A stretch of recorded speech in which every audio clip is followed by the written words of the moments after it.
24th, don't play. At Pocket Lekki Chess Club where legends are made. At this NCC, only the fearless we rise. Ẹ bá mi sọ fún Tersee wípé only the fearless we rise. Triple A mi ń kọ́ o, only the fearless we rise. Odirovsky, bàbá ńlá, only the fearless we rise. Olisa Tennessee, only the fearless we rise.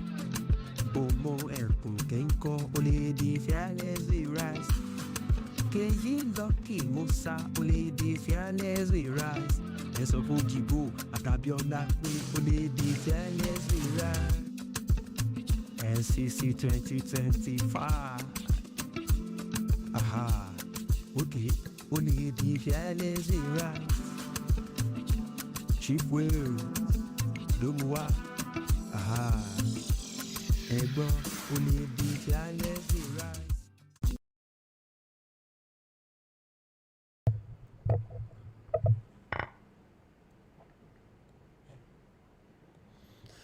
Top of the morning to everybody, ladies and gentlemen. Oh my God, something is off. Something is definitely off. Yes, it is off. Aha. Yeah. Now, nothing is off. No, you can't imagine a king without his, without the crown. You can't imagine a chief without the chief's hat, and especially when you have the habitat just somewhere here. This is Chief Wills Oyile Olawale coming up live and direct to you at this wonderful NCC 2025, and this is the round 5 of this fantastic event. And with me is no other person but the one and only Lapite Oluwadrosin. It's good to see everyone. Look at the way he just said it, like we tell that to me, not knowing that he didn't want to put on his accolade, the master of slowest play. What other accolade do you have there? I don't have any accolades. Just a man. You are just a man. Just a man. Oh, I thought you were trans. Jesus Christ. Are we allowed to say that on air? I hope nobody heard that. Nobody heard that actually. Yes, right. They closed their ears. Anyways, Oyile Olawale here once again. I'm my fellow commentator. Fantastic, running the beautiful commentary since day 1 up to this present moment, and we are having some fantastic matchups for today. Guess what? And in the female section, we are having Michael Bridget taking it on against Belemo Jessica. This is going to be a very, very fantastic duo. And we have Nwankwo Michelle playing against Onoja Yefujoy, and you can see it on the screen right there, except the camera is not viewing the two of them very well, but I will adjust it.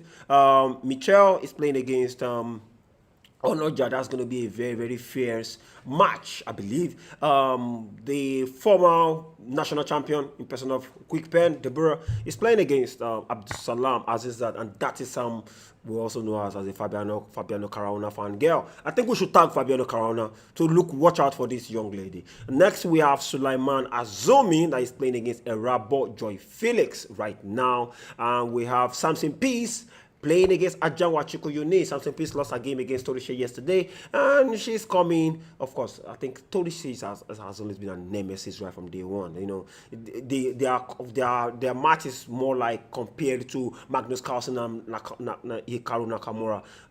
The distance in the score line. it's like from here to Gumbi. Actually, let us give it like that. Anyways, we have Samson Peace playing against Ajibola Yuni, and finally on the female board, we are having Omoruyi Sandra taking it up against Ofowino Torishemwa, the defending national champion. That's on the females. Quickly we dash into the male, and the male is going to be very, very explosive. We are also having international master Jonah Koje after suffering that loss against is it International Master Balogun Afemi, right? That was a fantastic and beautiful match. I believe you guys enjoyed the analysis yesterday. And she is playing against FIDE Master Akisha Abiola, who also was able to grind a win against his opponent. Who did he play yesterday again? I can't remember. He played K. Lucky Musa. K. Lucky Musa grinded a win out of that position, and yeah, he is. Of course, Knight B3. I remember Knight B3 would have, K. Lucky Musa missed Knight B3 for a very, very long time. And we have a yet Olisa Tennessee, sorry. Olisa Tennessee playing against international master Balogun Oluwafemi. We have FIDE master Eyetangon Denyefa playing against FIDE master Kigiga Bomo. Love it.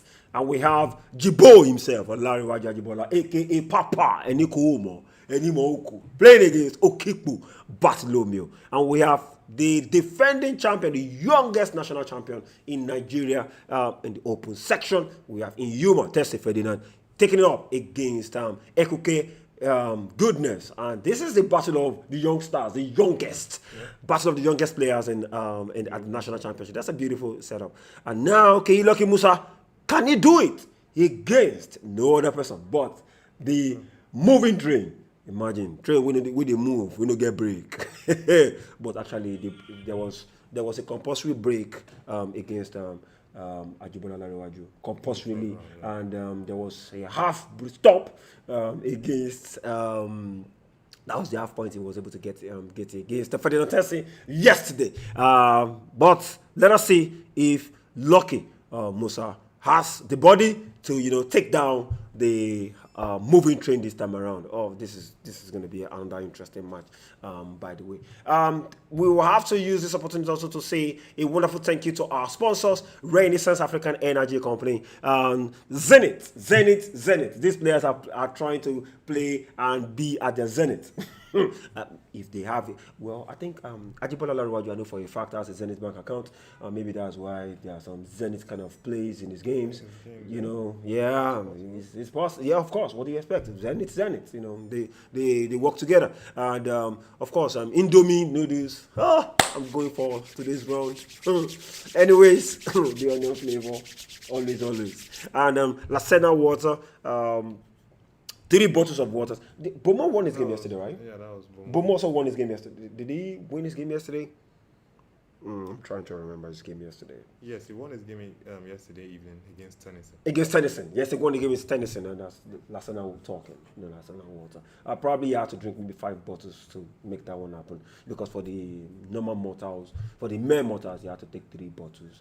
But for the likes of Tersee, it's probably 5 or 6 bottles of last night water could make the the win, bring in the win. And what else? We have Channels TV, thank you very much for hearing this chess event. Partnering Channels TV, Channels. They were one of the best TV stations in Nigeria. And we have Lagos State Sports Commission. Thank you very much for making this happen, for the partnership. And Orchid Lekki Hotel. This is where we are. Beautiful hotel, guys. Beautiful hotel. This serene environment, the food is top notch. I've increased in size. If you see my cheek, I've been looking at that. Your cheeks have increased. Yeah, my cheek has increased. Yes, my wife even saw me on video call. She was like, "Damn, baby, what's going on?" I'm like, "It's okay. It's okay." And like, okay, no problem. But I made sure I didn't go to the gym so that it would be very visible that if I go to the gym, like some people beside me here that they can hit, they've almost had all the foods of Orchid Lekki, but their body is still remaining fit because they hate the gym early in the morning. That's Orchid Lekki has a gym for you to come and burn your extra. But me, I wanted to show. I want as a married man, you must have 1 pack. Not the singles that are looking for 6 packs up and down. Anyways, let's.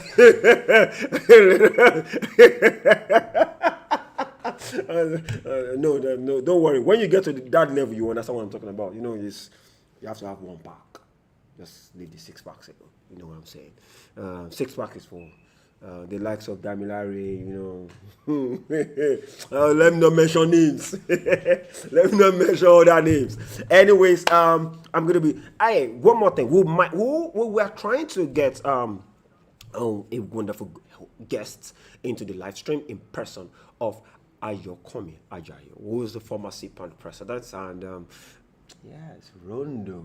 That was the name I was looking for. Rondo. She's going to be joining us. I heard that she is a very good MC for children's Christmas party right now, and probably she has to add that to her CV. We'll talk about that when she comes online. Hopefully by 12 p.m. today. She's in.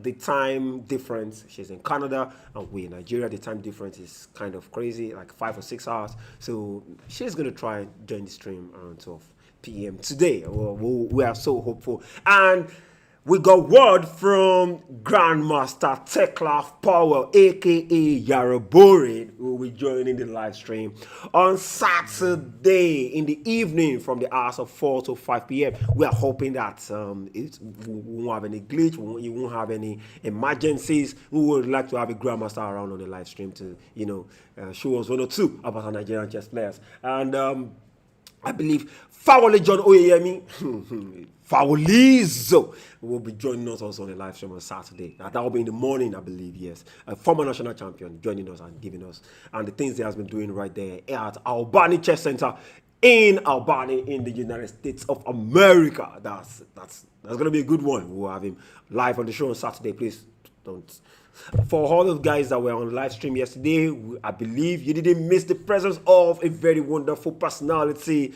The number one personality of chess in Nigeria at the moment is no other person but Tunde Onokoya. He was there live streaming, analyzing the games. He was engrossed. The young man actually wanted to use 3 minutes. He was like, let me just dash in, say hi to everybody, and dash out. And before we know what's going on, he's already telling, Bishop F6 is bad. Why not this one? Oh, this is good. And this was how he was doing it, handsome face. He was just covering the remaining beards, intimidating me that I don't have beards over here. I'm even thinking of growing beards right now.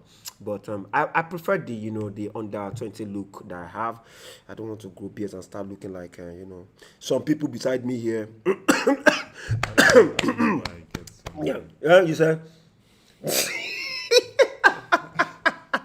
Why I get all this insults. Well, it's a compliment. I don't want to. I don't want to. I don't. I just compliment. It's a compliment. Come on. You're not some guy. I don't know about that. That was why some ladies were seeing you over there and they were blushing. They were like, "Can I Mr. Wale, can I get his number?"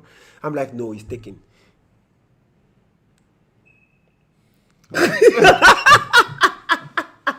Anyways, I'm gonna leave him to you right now. So start talking about the female. We'll start from the female section, and we can start running the analysis of the games going on. So, which game do you want us to start with? I think we should start with some. Hey, by the way, for those that are on the live stream, please, it is time for your predictions. Please start sending your predictions over now. Who is going to win the prediction for round 5 for the male and for the female? And the prediction is going to end exactly 10 o'clock. Yes, 10 o'clock. The prediction ends 10 o'clock. So please start dropping your predictions and we can continue looking at the games. Well, let's just take them in the order that we are saying them. Pelemo Jessica and Michael Bridget first. I believe they've made some moves, so we can talk about them and we go in that order to the last person.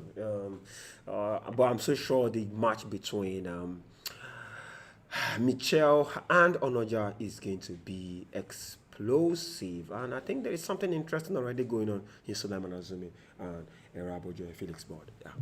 All right, so we'll try to break it down, what is happening in the openings. Okay, first we are starting with Michael Bridget versus Pelomo Jessica. And here we have E4 by Michael Bridget. And Pelomo Jessica responds with the French. And we have, this is, what is this? It's just the Tarrasch variation of the French. D4, knight e4. Okay, knight d7, knight f3, knight gf6. So this is supposed to be a very solid setup for white, for black. I think there's a German player who plays this a lot, and usually is very, very solid as black. Knight captures on f6, knight captures on f6, bishop d3, h6. That's a bit of a strange move. And castles. Okay, castles. I'm not 100%. I was thinking that maybe you could even consider being more aggressive. Maybe bishop e3, queen d2, and castle queenside. But maybe this is also fine. But if I'm going to chip in a little bit, I probably understand the idea behind the h6. Even like you said, it is weird, right? It's just simple.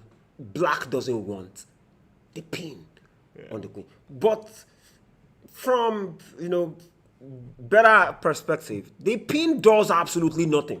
Yeah, you can. After bishop g5, you can just respond with bishop. Bishop e7, and we're good to go. We just continue developing your pieces. In fact, helps you develop your piece as fast as you can. Yes. But probably it's a waiting move. I don't know why it's a waiting move right now. Yeah, but so the reason I said it's a bit strange is because most likely black is going to castle king side. Yeah. And with you playing h6, if white decides to castle queen side, let me just make some moves to show what I'm saying. If white decides to castle king side, queen side, for example, the problem is that when you are castled on opposite sides, you want to attack your king on this side. You want to attack your opponent's king on this side of the board. Yeah. While black wants to attack this king on this side of the board. Sure. However, because of this move, pawn to h6, that means that you now have a hook that I can use to attack. So, for instance, moves like, okay, let me try to. Okay, just one random move, maybe like maybe a5 for black. Okay, let me just play b6. b6. Yeah. So moves like this, for instance. b4, g4 immediately. Let me just make some moves to illustrate what I'm saying. Moves Immediately, like this, g5, allow g5, you to use this hook to try to open up the king side. Sometimes, maybe not here necessarily, but let me just illustrate something like that. Because of this hook, it seems like you are forced to open up your king as black. But without the pawn on h6, if for instance bishop e7 is played, bishop d2, castles, queen e2, b6, let's say we get a similar position, bishop b7. Now moves like g4, your opponent is not forced to. You are not forced to open up the king. You can just easily move your knight away, and you didn't have to open up your king side as black. I don't see if you see. So this move, this hook, is a bit strange. That was why I was thinking that most likely white would try to castle to the queen side and try to make use of this possibility. But Michael Bridget just castled as fast as possible. Yeah. All right, bishop d6 is played, rook e1, pawn to queen e2, pawn to b6, trying to bring out the bishop, and then maybe play c5. Yeah, so bishop d2 is played, bishop b7, rook ad1, queen a7, a3, and then most likely maybe black is looking to play pawn to d5 here. Pawn to c5. Pawn to c5 here, and then trying to solve all our problems. So that is the current position in Michael Bridget versus Peloma Jessica. I would consider not castling queenside a bit of a missed opportunity by white. I feel like you need to be super aggressive here, to really make use of your advantage. Rook g1, g5, g5 opens up, and this is just fantastic. But coming to think of it, coming to think about the personality of the players. Michael Bridget she's the calm, let's take it slow kind of person. True. So I feel to a larger extent when you're playing chess, it actually tells more about your personality at times.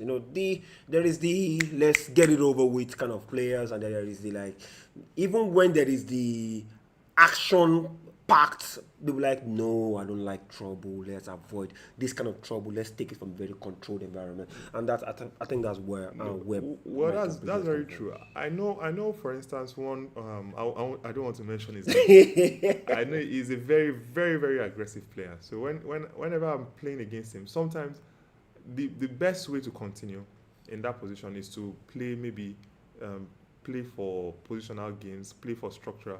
But I know he won't do that. He will want to play for the attack. So, I give him that opportunity. And once he tries to play for an attack, when instead he's supposed to play positionally, I know that, okay, then I'm going to get the upper hand somewhere. Yeah. Because I'm just trying to use his biases against him. So here, I believe that you should not, you should just play according to the position, and this is what the position required: castling queenside.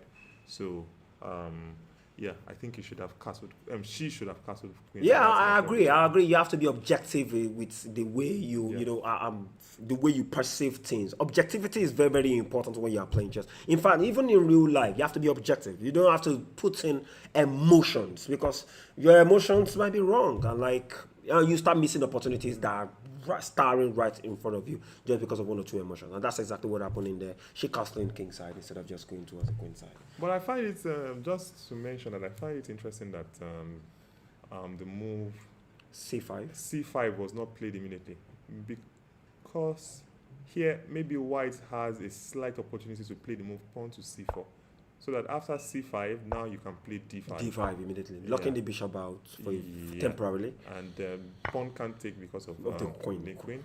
This So piece. earlier you couldn't do that per se because after the move c5 immediately, then of course there's no d5 because that's just a free pawn. So I'm wondering why rook a d8 was played and not c5 immediately.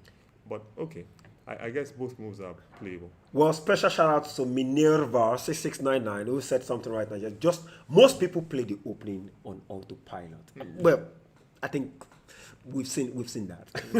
We've seen that. So that's actually just a quick mention. That's how, you know, maybe people will say, sometimes over 2,000 players just beat under 2,000 players. Sometimes these are the small things that they are aware of. That my opponent plays h6. He's going to castle king side and he's playing h6. I definitely should castle queen side and pawn storm, my opponent's king. Those kind of small things, those kind of small details might just make it easier for you to win some games that you'll be wondering, how did you win so fast? Is this kind of small the knowledge of these kind of things that make it possible. Now I get it. And to make matters worse, it is on the 2000 will now be like, it was just that mistake that I made in move 45. Yeah. That blunder, I was winning. Yeah. Only for them to now check and realize that they've been losing since move 12. Yeah, that's the kind of thing that happens. All right. So let's see the people we have the camera trained on. That's one called Michelle Chiamaka and Onoja Yefo. Having a game. Let's see. Chiamaka is playing white. Excuse me. So d4, c6. Already the intention is clear that she wants to play some kind of Slav setup. But if e4 is played, then maybe it would transpose to a Caro-Kann. But it seems like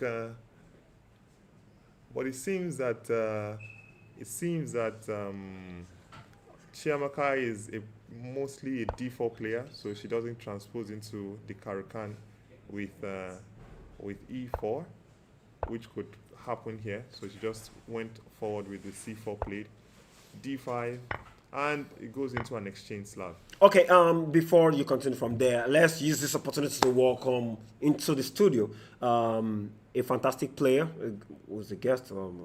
I don't know why the young man is not playing in the invitationals. I just don't understand. This guy is supposed to get to the invitationals directly. He's a very fantastic player. I believe you can testify to the goodness of his chess to a certain extent.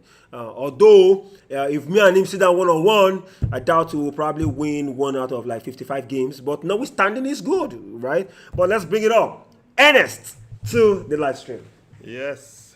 So we welcome Master Afam Ndidi to the live stream.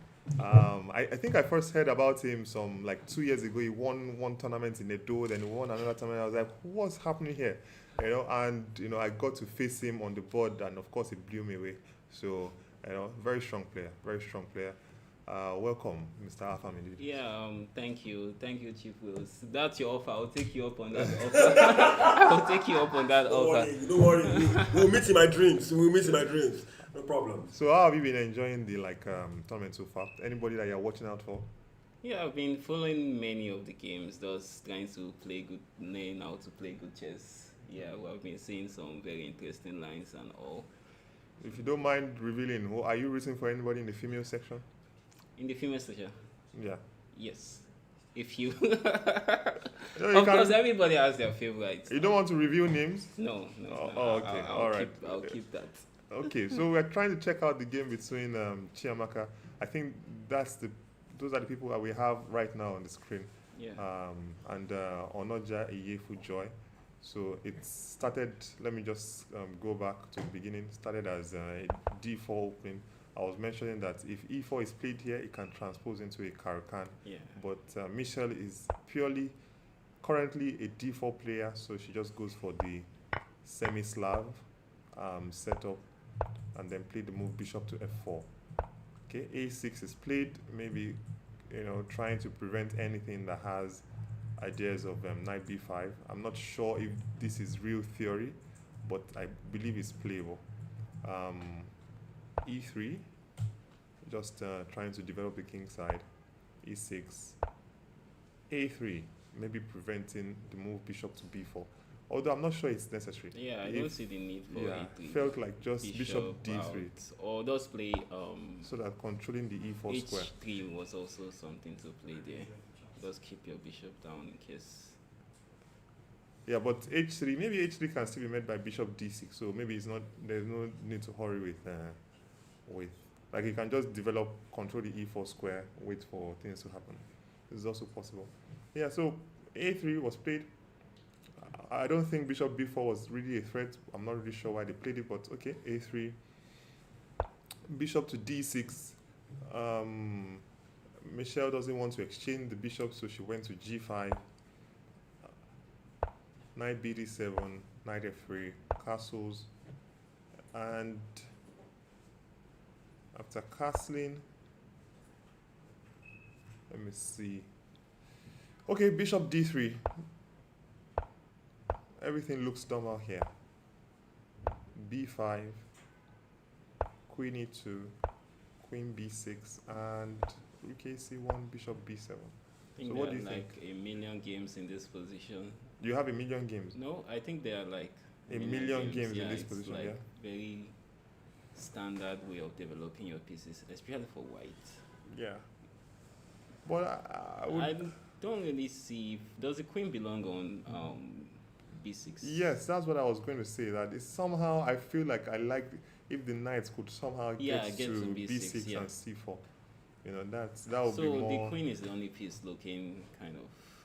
Well, it was trying to leave the pin. Yes. Yeah, but Yeah, but also it's not bad. Sometimes it can help maybe in some Maybe queenside push, play, rook AC, B4, and then the white queen side has to look a bit vulnerable, and it's not really clear what white is also trying to achieve.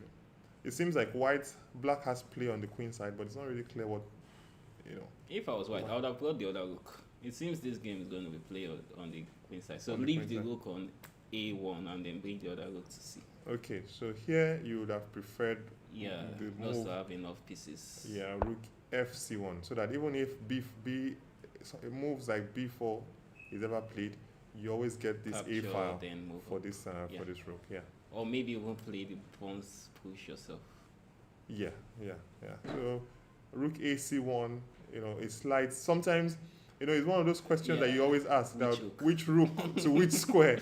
Which rook? Yeah, question. but since the play is most likely to happen on the queen side, then I believe this, as Master Afam Ndidi has just shown us, it is indeed this rook on F that should come to C1 in this position.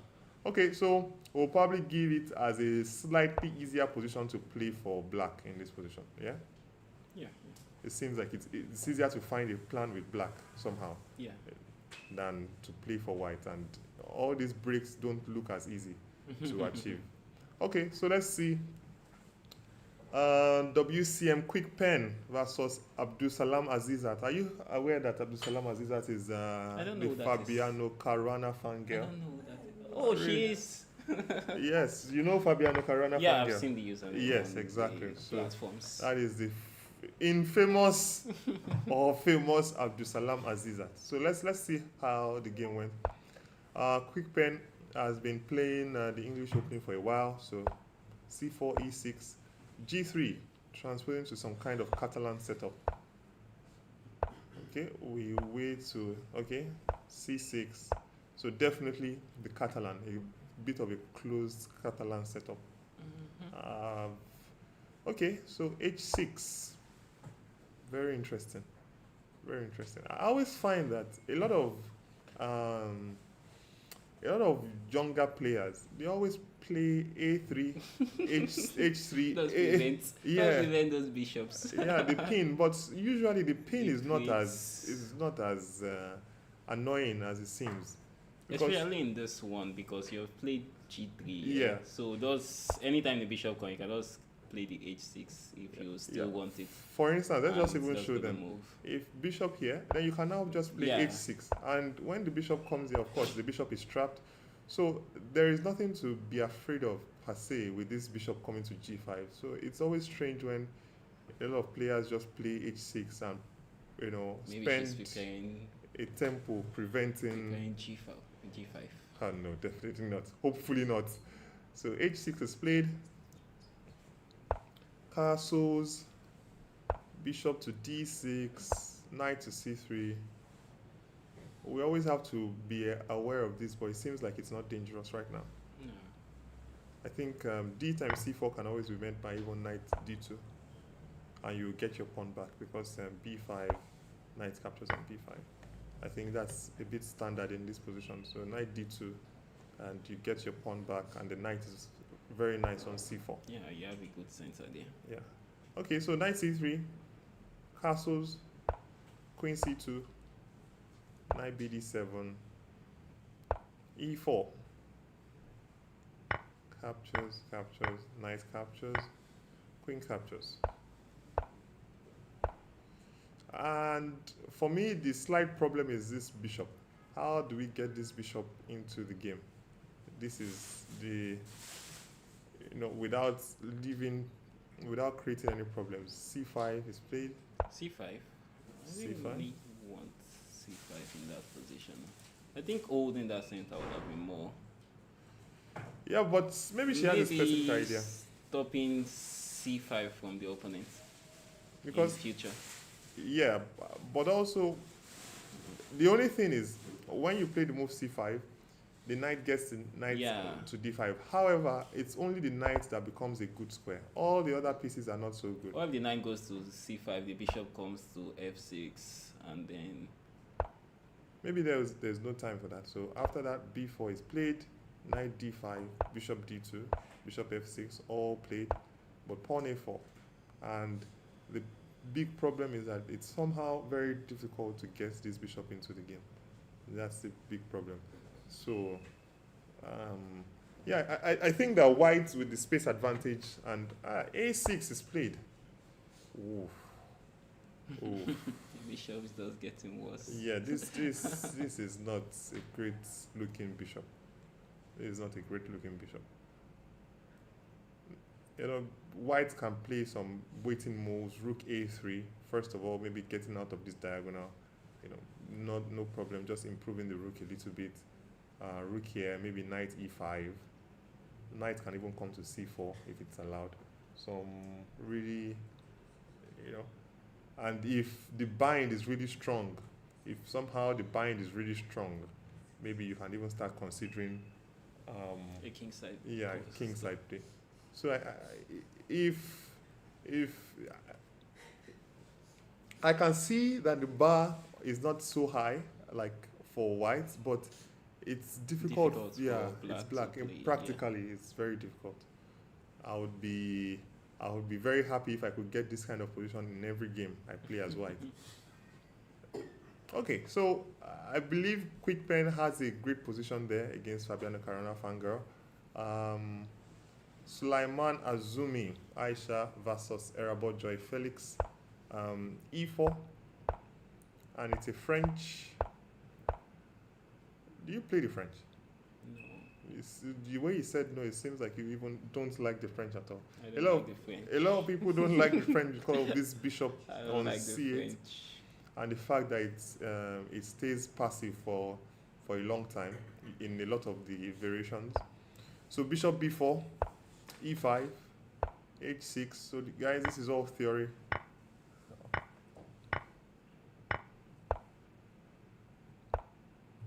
Was there a need to include taking the knight on C3? On C3. Yes, I was watching that, but it seems like Erabo Joy Felix. She has only used 1 hour 32 minutes, so I'm guessing that she's probably still in some kind of preparation. I think. Joy that is always low and on time. Yeah. So, but after the move knight f3, she has been thinking for about 18 minutes now. So I guess now she's out of book and she's all on her own. Probably would need to find a way to develop these queenside pieces. I don't really know much about the French, so I can't even give any, assessment on that. We'll see how that game develops to come to any conclusions. Or let's try to see. How would you want to continue as black? I will probably want to play b6 and then try to trade the bishop. Okay, so on a b6. Then bishop a6, trying to get rid of this your terrible bishop. But what if? It doesn't have the immediate because you push the c pawn, then still come for it. Just take that diagonal. It's either you get it or you trade the bishop. Can you say that again? Oh, I thought you were suggesting bishop b4. Bishop b5. Okay. You push c, and then you still come to the diagonal with your bishop. But it's kind of expanding your... But doesn't this fail to... Okay, it doesn't, yeah? I thought this would give the idea of queen h7. Like it's a double attack. Oh, wow. So maybe it's not... Maybe clarify that pawn first. You don't want to leave a pawn on your 7th.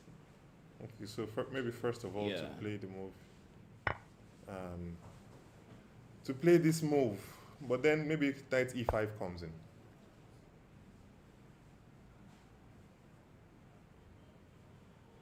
With the idea that bishop a6, you can always capture. Where is the king going to? That's another question you need to answer. Where is which king going to? The black king. The black king. Well, I'm just trying. Stay there on the center.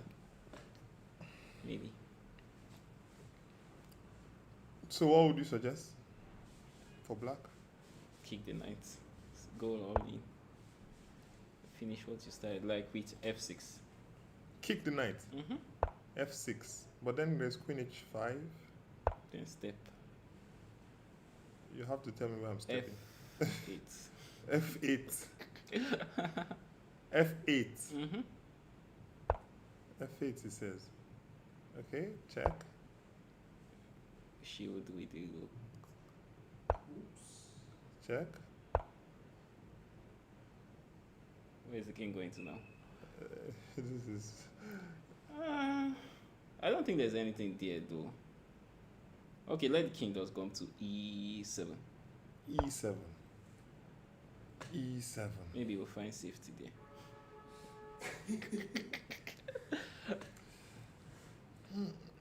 Okay, e7 it is. Then we follow up with knight g6. There's no dark square bishop, so that'll stay on the dark squares. Keep. So yeah. And then maybe pawn to f4.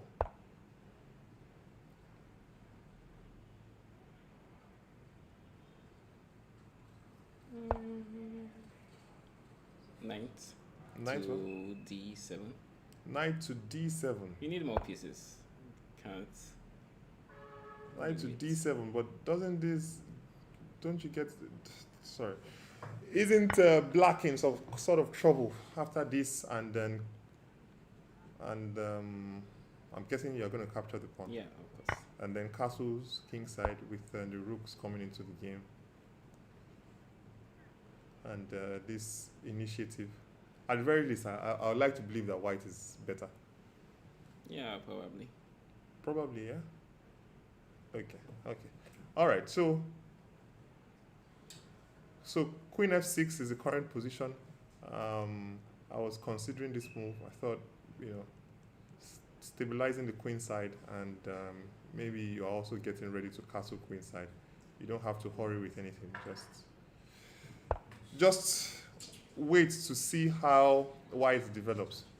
Okay, so Samson Peace versus Okay, I think I have to take my leave. So sorry, he has to take his leave because he's playing and his pairing is out, and the young man is playing against a serious, formidable opponent. We wish you all the best in your games. All right, thank you. So Thank you you can for come having me. with me when you're free. All right. Thank you. Thank you very much, Master Afami. Didi, all the best in your games, and back with Chief Wales. And actually, the pretty lady that was making our co-commentator stutter yesterday, you remember? She's around, but she also has a match to play. Okay, no problem. She also has a match to play in person of Ugwe Elora. Elora is strong, remember? Thank you. Remember him saying it himself. That was first, sir. That was first. He said it was first. Like, they put a gun to your head to say that. Anyways, we have Samson Peace versus Ajibola Yunis. So what's popping? Yes, Samson Peace. It's a Khan Sicilian with Bishop D3. Let's see. I don't know the nuances of this position. So C4 played, H3. I thought maybe King H1 would be, but okay, H3 is fine. Knight B1. That's a very strange move. If even you are going to play Knight B1, I thought you would play A4 first. You know, attacking the knight so that when the knight reroutes, you They get can- either the C4 square or the B3 square. But okay, she plays the immediate knight B1, knight D2, and this. Okay, so the maneuvering phase seems to be favoring Samson Peace because she's getting some good dark squares for her pieces. But let's see how that continues. Rook A8, pawn to A4, pawn to A4. Okay, pawn to A4 makes some sense. And this is our current position. Wow. So earlier I would have preferred. I was thinking about, well, not preferred. I was thinking about, trying to start something on the king side with ideas like pawn to F5 coming in. But if pawn to A4 forces knight B8, then the move, if you ever get the chance to play the move F5, it seems to be even more powerful than it was some moves ago. So maybe like knight to C6, and then now you can play pawn to F5. And I think that white has a good initiative on the king side. Or what do you think, Chief Wills? If we get to play pawn to F5. F5, yes, F5, yes, definitely. I think before now, when I play, I think back then I remember, I don't do this kind of, in fact, I don't push F5. I don't know, for one reason or the other, I don't do the F5 kind of pawn push. I never, until I started seeing some games that this is the thematic pawn break. You have to go F5, F6. If not even taking the pawn, that is probably sometimes it's just to land that pawn on F6. Not probably in this scenario. Maybe the bishop is at my house, so that the rook will be able to get in there. Now you have everything. Look at it. Everything. Your knight is closer to the king side. The bishop is closer to the king side. The queen is also getting closer to the queen side. The king side. The rook can join in at any point in time. And look at black's pieces. Yeah. Just on the king side, on the queen side, this queen blocked, doing absolutely zilch. Yeah, so especially with the queen on this side of the board and all these pieces, you are thinking that, all right, since all your pieces are here, let me just launch an attack on the king. On the king side. And in the words of Abdurrahman, he said, don't lie down. Don't just fight. Don't just lie down and die. Fight. But your guys are not, they are not there fighting. Yeah, these guys are just lying They are down. chilling. They're not in the fight. They're feeling the vibes. So it's very, very strange way to set up. But okay, so let's check out the last game before we move to the opens section. So we have Omori Sandra, who we had in the studio yesterday, against Ofo we know Torishe. D4, D5, C4, C6, E3. So another slab setup. Knight f6, knight f3, a6. Tersee is known for this. Also, our second, our coach, Master Kennedy, is also well known for playing this kind of setups for white, for black, I mean. So, knight c3, bishop f5, queen b3, rook a7. So that's one of the ideas of the move pawn to a6. That normally, if queen b3 is played, you know, this pawn might be a bit vulnerable. But with queen b3 here, then the rook can come to a7. That's one idea. Another idea is that the pawn can just come to b5, protected by this pawn on c6 and a6. So bishop, queen b3, rook a7. So don't think that it's a strange move. It's a well-known idea in this position, and that's one of the ideas of a6. I've also played something similar before. So a6, bishop d2, bishop e2, castles. So if, in case you are wondering, h6 is against the move. It's designed against the move knight h5, so that the bishop always has a retreat square on h7. So that's why h6 is played. So rook to c1, knight e5, pawn to f4. Very good way to set up the pieces, and this is the current position that we have. Many moves are possible here. Maybe bishop e1 is possible. Of course, we have to consider captures first, so knight captures is also possible. But maybe bishop e1 is something I would probably play in this position. All right, so that is that current position. We've looked at a few games. We talked about how it seems like Samson Peace has a very good position against Ajibola. We talked about how Quick Pen also seemed to have a good position, but it seems like things have moved on. Okay, we'll come back to that so that we won't spend too much time on it. We'll come back to that and we'll go to the female section to see what's happening in the female section. So here, in the opens section. So here, we have maybe one game that is not on. I'm not really sure why. Callistus versus Bomo. We don't have anything here. Yeah, I think I'll probably go and talk to the tech guy to look into it, because we should definitely have some games. I think probably they're working on it. It's probably technical, whatever it is. We'll get the full gist sooner or later. All right. But in the games that we have available, they are looking very interested. Aikoje Odion is white against Akisha Abiola. Aikoje Odion had a rough day yesterday, losing 2 games. Akisha Abiola was able to make some progress yesterday, drawing the first one and winning the second one against K. Lucky Musa. So he will be hoping to continue his form, but you know, Aikoje Odion is a very dangerous opponent. So, we have, of course, when it's Odion, we know that it's going to most likely be the London system.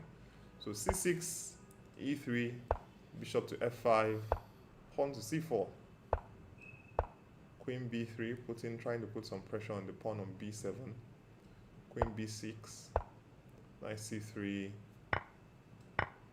and here he decides to exchange queens with queen captures on b3, bishop captures on b3, and then knight d5. You know, attacking the knight, attacking the bishop, also threatening to bring the bishop to b4, maybe putting some pressure on this knight. Rook to c1 is played, knight g7, a3, knight captures on c3. That's a very interesting move. Knight captures on c3. Okay, so Odion decides to go for the 2 bishops, plays the move, knight, pawn captures on b4.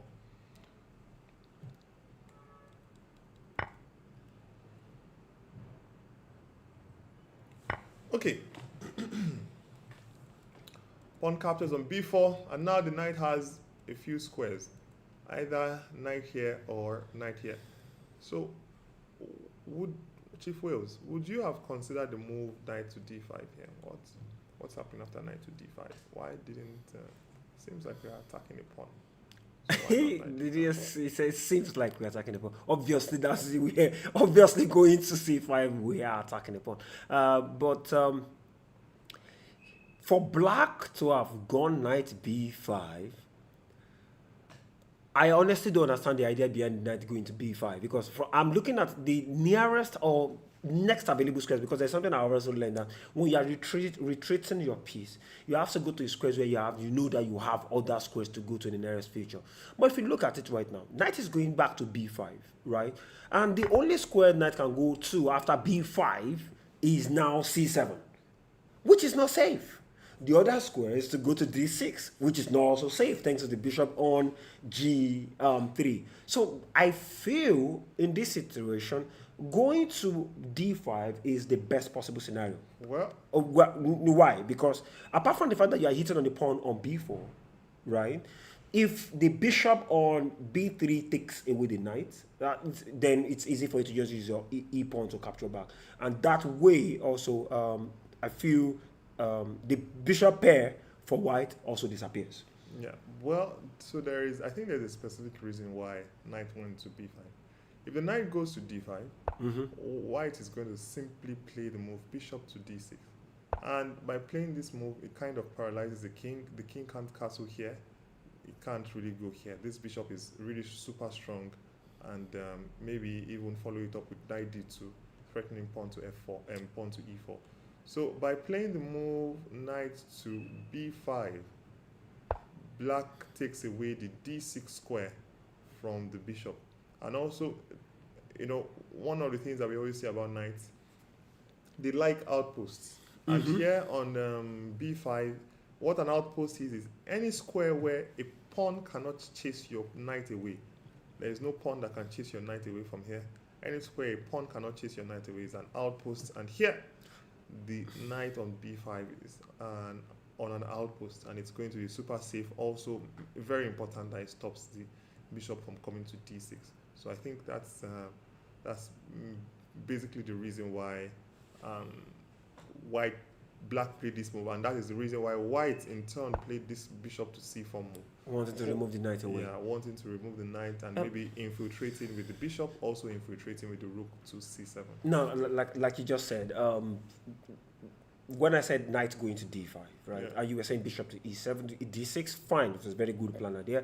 But I'm not scared. There are no queens on board at the moment. So I was thinking actually, if you don't have to castle the ones castling, you can f6, king f7, rook out to join the attack on the center. That could also be another line of action. Yeah, but here I also mentioned that after bishop d6, for instance f6, we're talking about how knight d2 is a move with the threat bishop just simply goes back to g6. Yeah, but then or even the bishop can also actually come to d3 even if possible. Okay. Yes. Stopping even white this time around from even being the one castling kingside. That's where white wants to castle. Yeah, but the problem is that after e4, after e4. Yes. Oh, now that e6 pawn is no longer. Wait, after e4 and knight takes pawn. Okay. Oh, that's true. Oh, after e4, that e6 pawn is no longer safe. So I'm going to be dropping my pawn for nothing. Yeah. So this now I get it. This knight d2 idea was probably very, very important. Very important. Okay. Now so that explains the knight going back there. But I'm even worried about, okay, after the bishop attacks the knight now what? Okay, so Akisha responded with a6 so that, because if it doesn't respond with a6, for instance, let's assume that it castles, for instance. The bishop takes pawn, bishop takes knight, pawn takes, the rook goes in, infiltrates on the 7th rank. Yeah, the rook can invade, but maybe most likely it won't. Maybe you would play a move like king to d2 first. King to d2 first, just because rook to c7 can maybe be met by rook to c8, a counter, so that if you capture here, then check, then your rook goes. Yeah. All right. So, but the a6 was played, and so that if bishop captures on b5, the a pawn will be the one to capture. Yeah, and doesn't even open up. This c5 doesn't open up. But okay, bishop takes, pawn takes. Now, then the bishop d6 doesn't have a sting anymore. Yeah, it doesn't. First of all, at the very least, black has gained the open A file. A file. Also, your knight gets some good squares on c4 or on d5, so it's not worth it anymore. So castles was played, and after castles, knight to b6. Wait, sorry, I think I missed a move. After a6, knight to d2 was played, probably with ideas of bringing a knight to b3 and c5 at some point.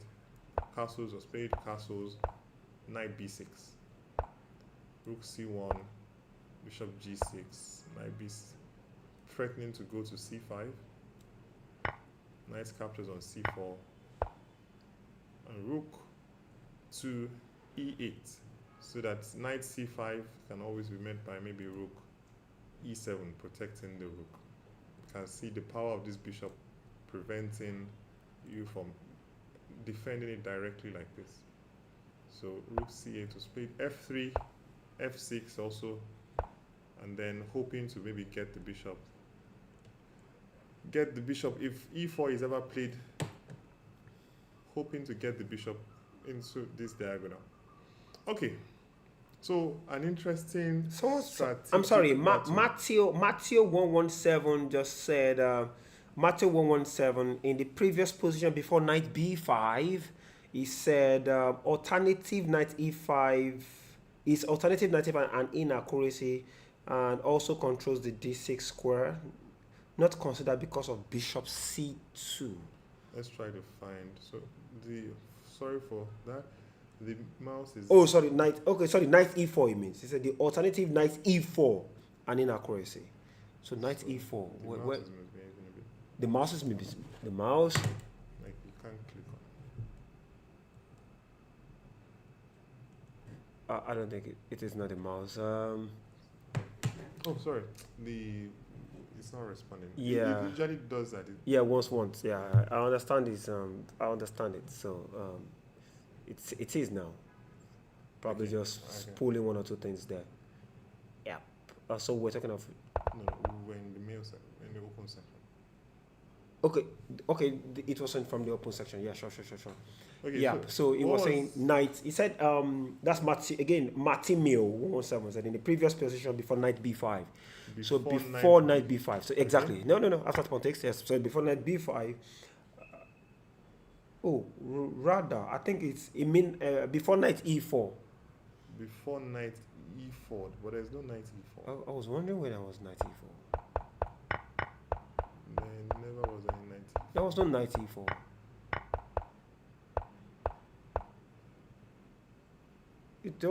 There was no. Oh no. Sorry. Before knight b5. Sorry. Okay. Before knight b5. Yes, he said the alternative. There's the one that was there.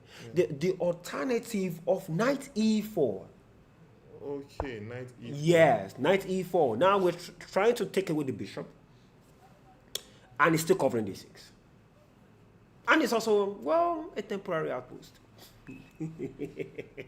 Knight e4, not considered in any way. Thanks, Matteo. Thank you very much for this. We just have to look into this right now, and that way we still have our castling, right? Conveniently, because white needs to respond to knight e4. That might be good. Knight e4, yeah. Yeah, knight e4.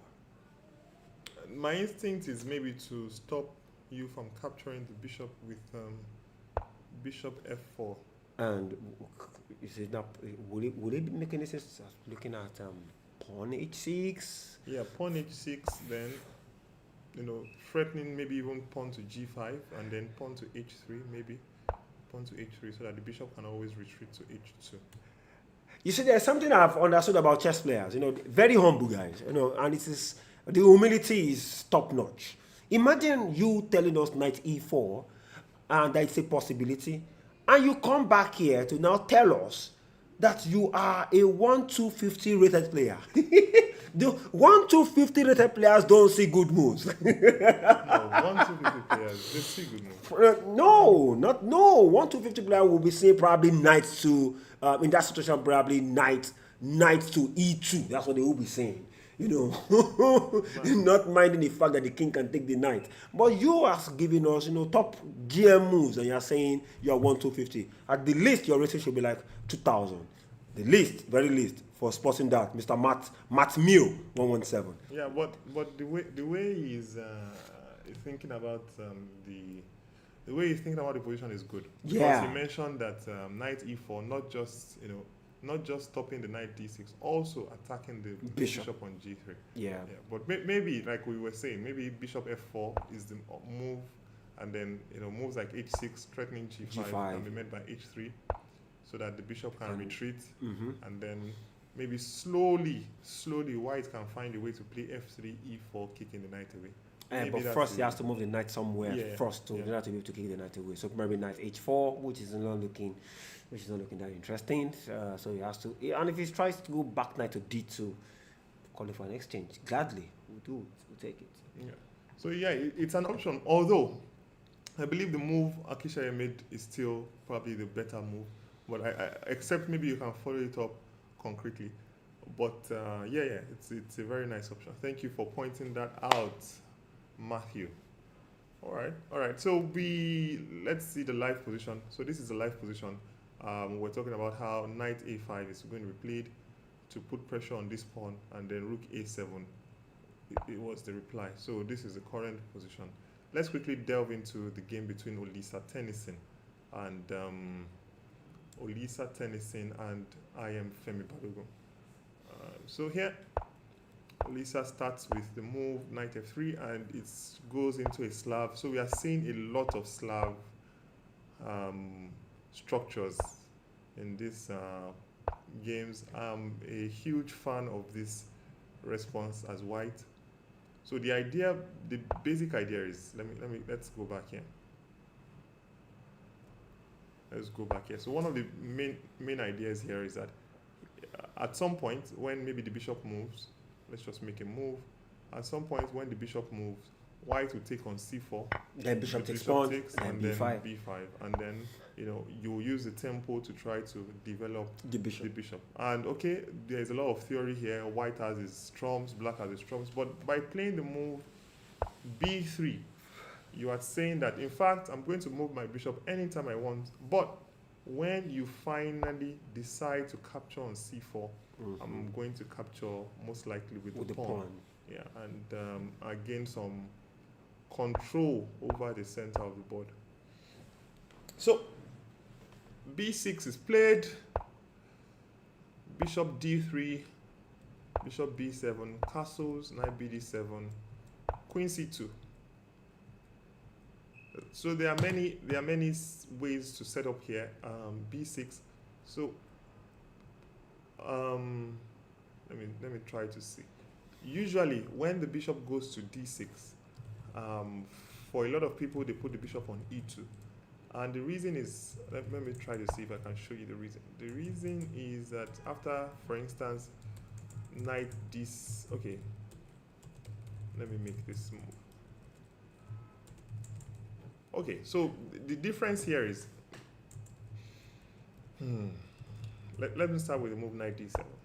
If bishop d3 is played, there is the fact that after, let's say, a move like pawn to e5, for instance, d5, d5, because the knight is hitting this bishop and you don't want to give up your bishop, you'll probably be forced to capture here. And in this way, black would probably soon equalize the position. However, if the bishop is on e2, let me try to show what I'm saying. If the bishop is on e2, after e5, because there is no threat of e4, let me go back here.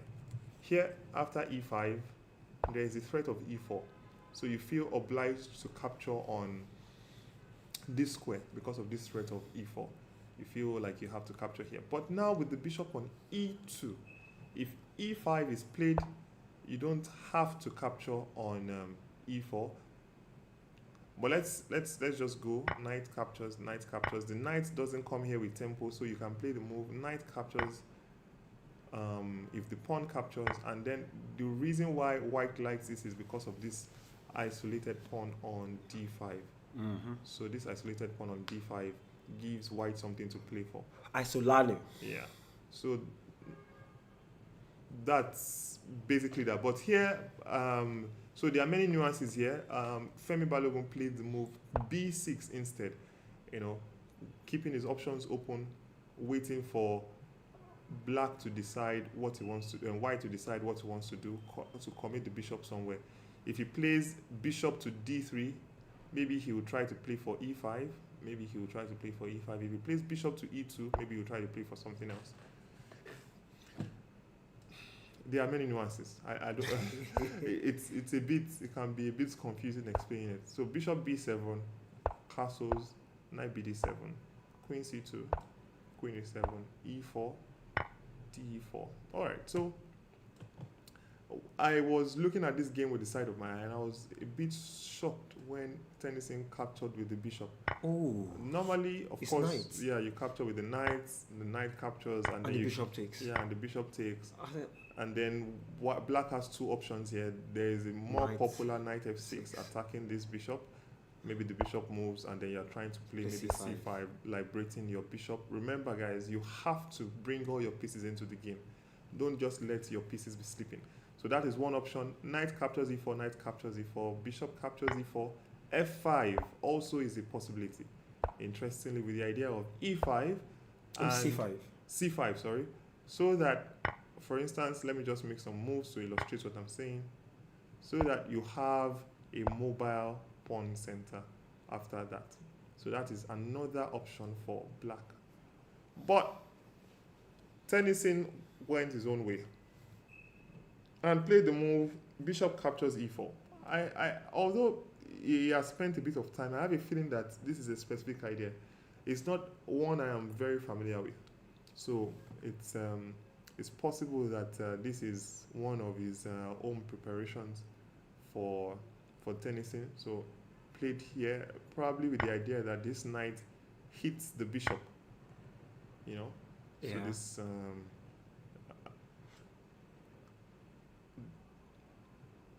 let's say knight here, there is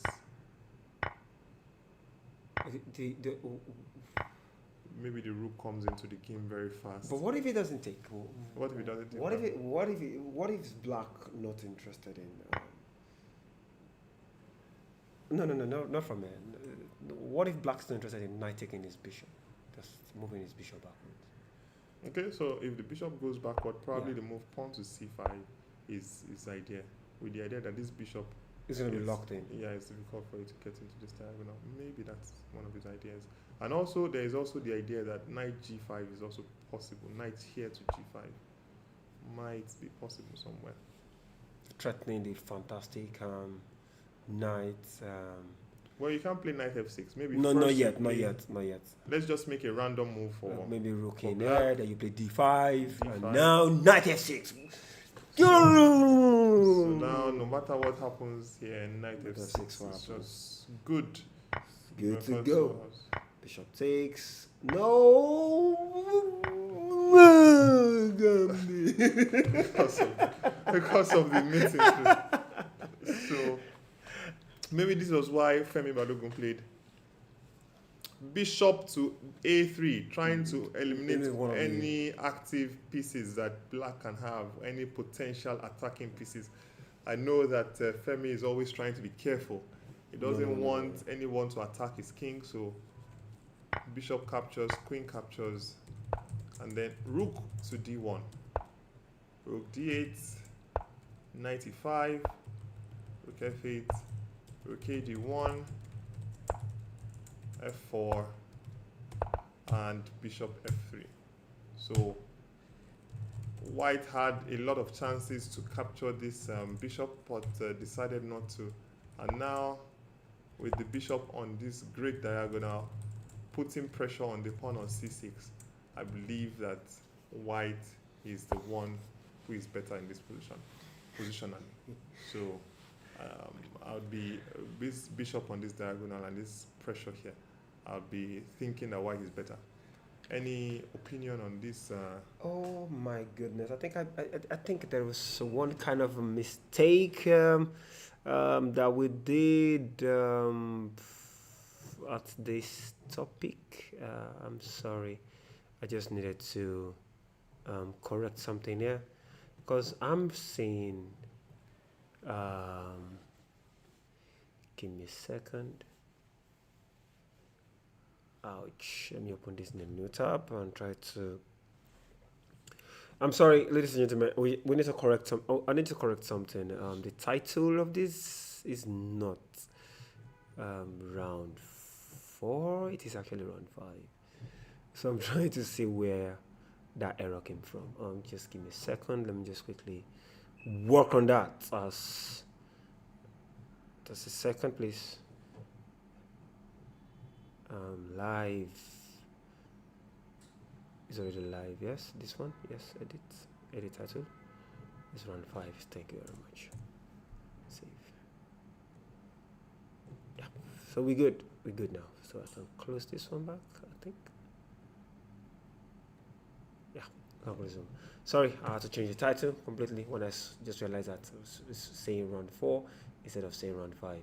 Mr. The Brave Dave, sorry about that. The game starts 9 a.m. every day now, and the prediction actually usually ends exactly 1 hour. But I had to give a little bit of 5 minutes, for it to get to 10:05 for today.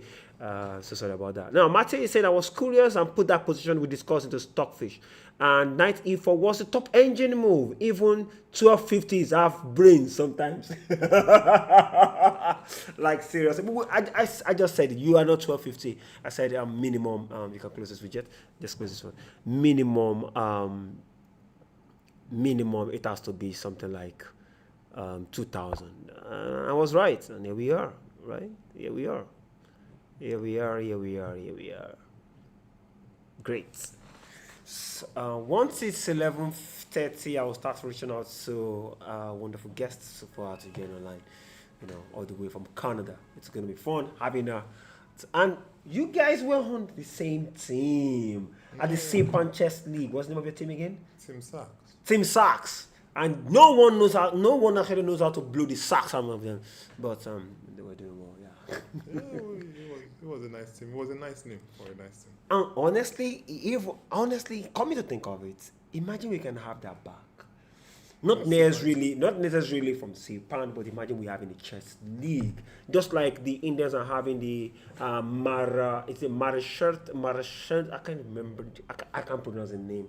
They have their own chess league. Even the European chess league, that kind of a thing. Imagine we having an African chess league. Yeah. Just imagine African chess league. I remember that the Sipan Chess League then. Yeah, Sipan Chess League, yeah. That was how a lot of young players started coming into the... Jonathan Oyelabi, Yeah, I remember Tim Dial-Job, yeah. Because it was forced. We have to say you have to bring an under 16 player, must be a part of the team. Yeah. A female player must be a part of the team. It was fantastic. Jide Tobun is there. Sir Jide Tobun, how you doing? He said, what's happening between Bomo and Callistos? Actually, we're still... yes, we will actually go in there and confirm what's going on and get back to you. Like we say, I'll be back. All right, so let me go to the game between Olanrewaju Ajibola versus Ohipo Bartholomew Emmanuel. Olanrewaju is playing white and is well known for playing the cold opening. That's his lifelong love. Is you can almost guarantee that Odeon will play the London system. You can almost guarantee Ajibola will play the cold opening. So D4, D5. Sorry, ladies and gentlemen. Breaking news, right? We just got the update regarding Bomo and Callistos. Actually, Callistos is having, I think it's POP today. He's serving, he's a corporal. So he's having this POP today, so he won't be available. I believe he mentioned it. So the chief arbiter, so it took permission to leave. So the game will now be adjourned to the rest day. So that is why we're not having any live feed from that game. So, ladies and gentlemen, you heard it from us first, and that's why you have to stay tuned to the live stream. So that's in case people don't know what POP is. Okay. What is POP for you guys that served actually? That's is that passing out what? Passing out parade. Passing out parade. That's for NYSC. NYSC, yeah. All right. So that's So it's gonna be a full-blown blooded graduate thereafter.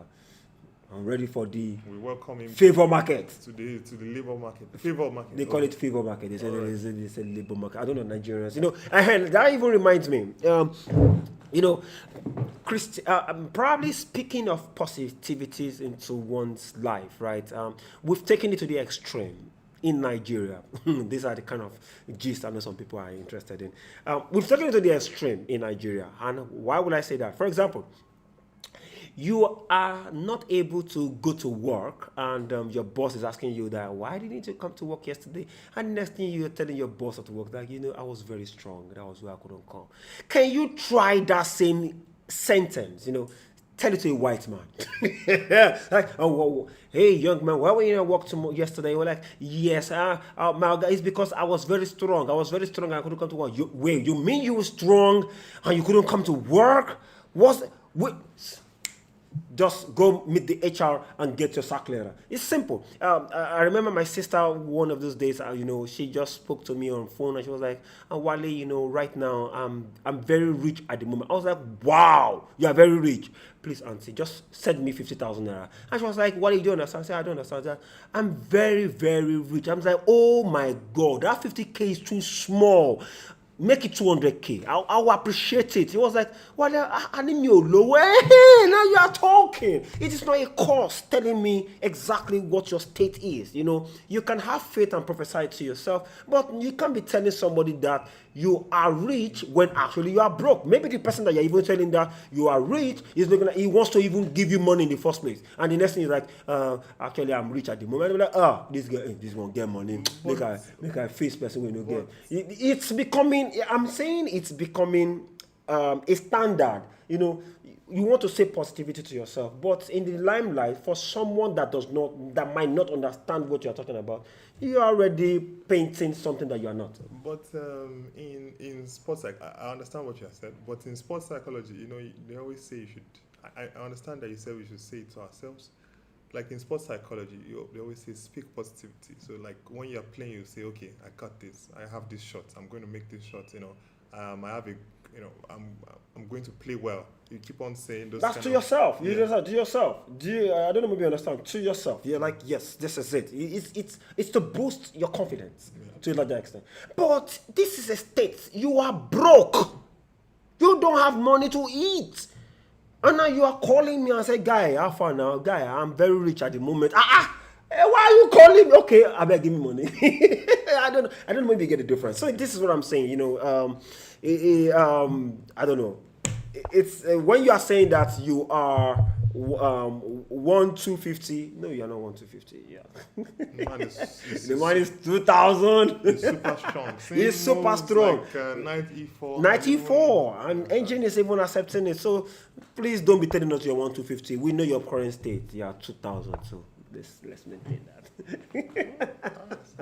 Anyways, so Bishop F5. Yeah. Is this the reverse London? Yes. Actually, it's like a sort of reverse London. And white, maybe the way to try to take advantage is to play for a quick Queen B3. If you have been following these streams, you know already what to do when your opponent plays a quick Bishop F5. You know that you should either play Queen B3 going for this pawn, or at some point you should try to play for Knight H4 going for this bishop. So Papa goes for the first option, Queen B3, trying to put pressure on this pawn. Queen B3 is played, Queen to C7. This is all theory, and in fact, after Knight C3, E6, it's supposed to be real theory. I knew this back in the day, but I'm getting old now. Can't remember all the nuances. So Queen A4. I was actually thinking Bishop B4. Yeah. Just to at least develop your piece at the same time. Ready to castle. Queen A4. Yeah, it still maintains the same pin anyways, but I don't know. Yeah, there was a specific idea at one point. I can't remember, so I won't try to tell anybody anything so that I won't lead you astray. Knight d7 is played. Knight captures c6. Pawn captures c6. Pawn to f3. You know, keeping an eye on these squares. Pawn to f3 played. Bishop d6. e4. Oh, that was why he played the pawn to f3 in the first place. e4. Trying to kick the bishop. Pawn Bishop to e5. and Bishop exactly, because I've been waiting for when the bishop. Now the bishop is going to f3. Yes, but somehow Exactly. the position is a bit loose for white. There are so many squares, and if you can get your pieces somewhere good, I don't know. There's a bit of looseness in this position for white. Like, because the bishop is fantastic On this you know, diagonal, yeah. this, and But it can easily be challenged right now with just bishop to what's it called? Just bishop to e4. Do you want to exchange the bishops? bishop to what? Bishop to e4. Yeah, but bishop to e4, and then all your light squares. Squares are now weak. No, light squares. Oh, now I get your point. Yeah, or like if you exchange the bishop, all the light squares become weak, and somehow this pawn doesn't look as vulnerable. So Knight b6 is coming. Yeah, so Knight b6 is really coming. Now, once knight b6 comes, once knight b6 comes, you have to look for a way to defend the d4 pawn. yes, and you don't even have, let's say, an attack on the king because this position is super safe for black. Okay, I think black is doing very well in this. Yeah, Black is maybe- absolutely doing well. maybe. I think the position is good for black, more than for white. Yeah, it's not so easy. Well, we'll see how the game develops. Okay, so Tersee versus, that's the defending national champion versus the youngest participant in the open section. Yeah. As Ekuke Goodness, Boy Goodness, you know. Some of you know him as Goodness 007 on Lee Chess. Very strong player. E4, C5, knight F3, knight C6. Yeah, for the sake of Boluwatifedu, I said we should go into check Quick Spence game. We will, but we've actually gone through all the female games. So far, so good. And we're trying to check on the male, do some catching up. So once we round off with the male, then we go back to the female to see what's happening. So Yeah. that is it, yeah, sure. E5, knight B5. Oh, interesting. Theory. Yeah, all well known. D6. So at some point, Bishop G5 was one of the more popular moves, trying to play for this D5 square. Like, if you eliminate this knight, then you can just put your Knight knight on on D5. this outpost. Remember, guys, knights like outposts. Wherever a pawn cannot chase you away, that's where knight likes. But in the World Championship match between Magnus Carlsen and Fabiano Caruana as white started playing knight d5 a lot here in this position, knight d5, going for this c6 square, and then after knight captures, pawn captures, knight b8. Knight e7 was also one of the moves played, but it seems knight b8 is more solid. a4, white is going to be playing on the queen side. Black is going to try to, at some point, create some threats on the king side. So a4, bishop e7, bishop e2, castles, f5. Just as promised, black is going to try to play on this side of the board. White is going to try to, create some pawn storm on this side, and it's going to be, a tough battle. But before that, white, tries to stop any advance of the black pawns. So f4 is played, a6, knight here, knight c4, also aiming for this square. There are sometimes when bishop d2 is also played, sometimes going for this square. So it depends on what's happening. Queen to c7, bishop e3 played, queen d2, e4, bishop f4, knight e5. All right, bishop times c4. All right, so we have this position currently.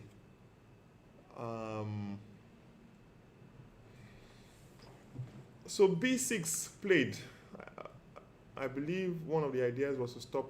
White was threatening maybe to play a5, trying to clamp down on this queen side. So b6 played, also possibly with ideas of trying to bring the bishop to b7 and put pressure here. Maybe at some point king h8 to be played. All right, so finally we have the game between K. Lucky Musa and my good friend Triple A, Abdurrahman, the moving train, with the black pieces. So K. Lucky Musa, actually the lowest rated player in the tournament, but he has been playing some impressive games so far.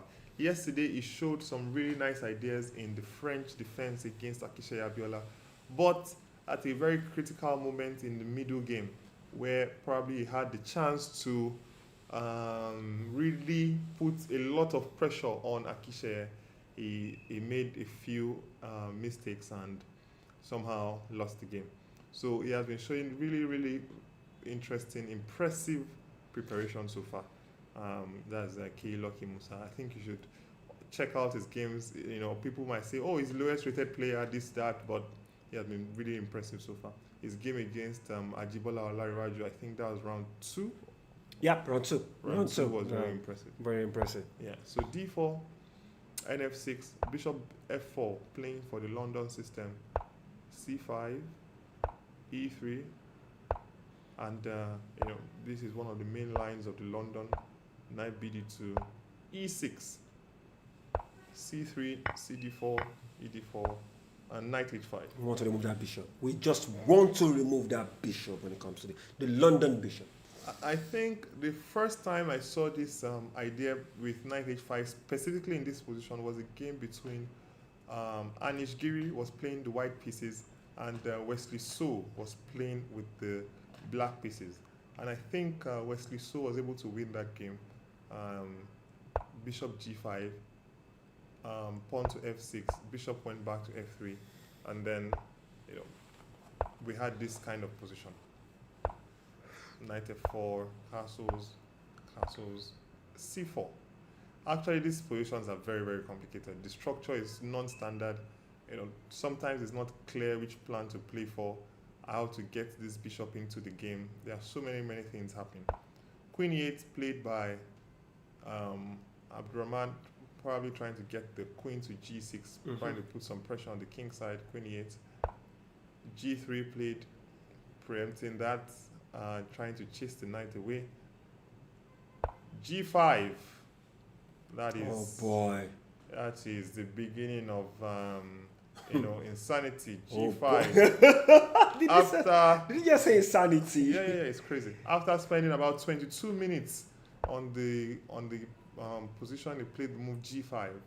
Oh, all right. Boy. Hold. That is just. So. I mean, the idea is pretty easy to see. If pawn takes pawn, this bishop is trapped, and you win your piece back. However, it is not clear who anything favors. For example, king h1, you know, trying to use the g file. Okay, maybe it's not even. I mean, it's just crazy. That's a bit.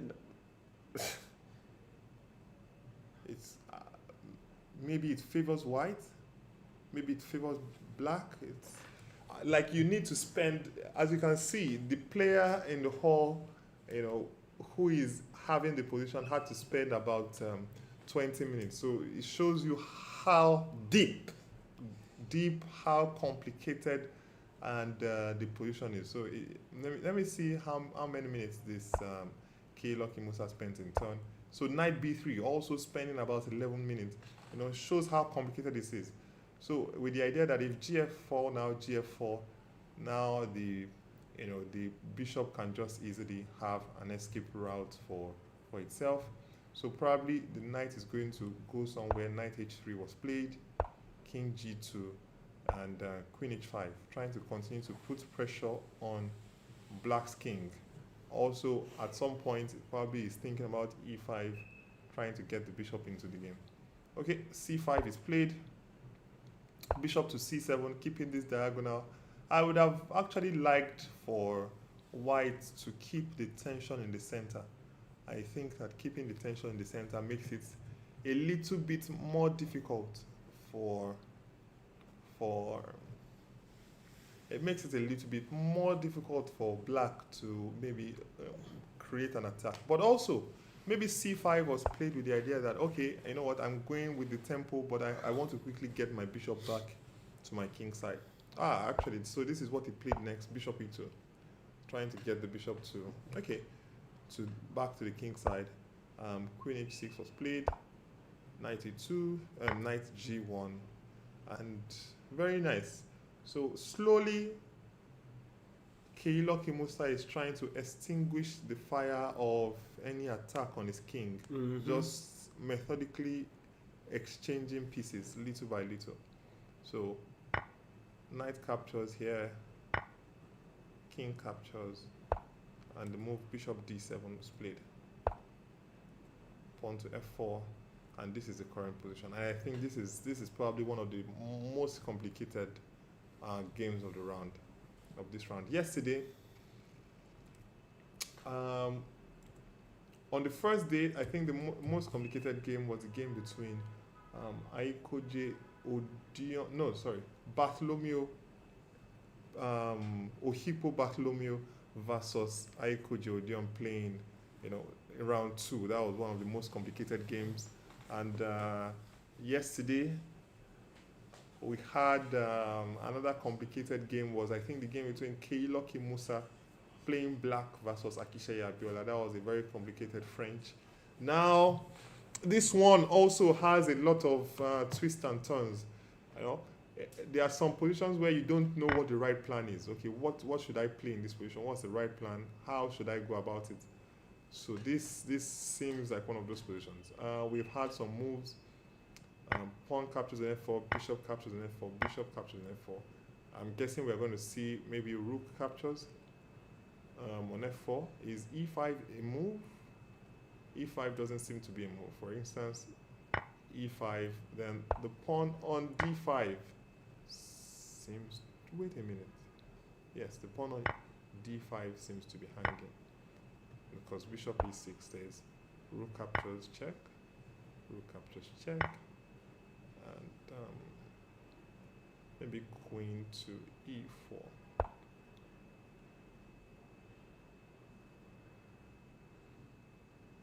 But it doesn't enter. There's queen e, okay, so maybe not there. Maybe queen e4 is a better move. Because of this queen e3 check. For instance, if the queen goes to g2, there's queen e3 check, king here, and there's rook to f2, which could be a bit annoying. So that's why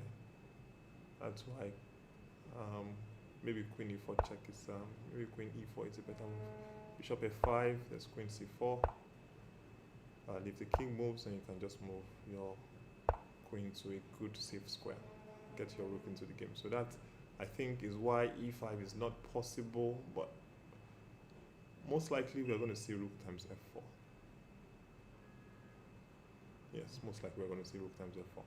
All right, so someone said wants to see the game between Quick Pen and Abdul Salam. So let's quickly click on that.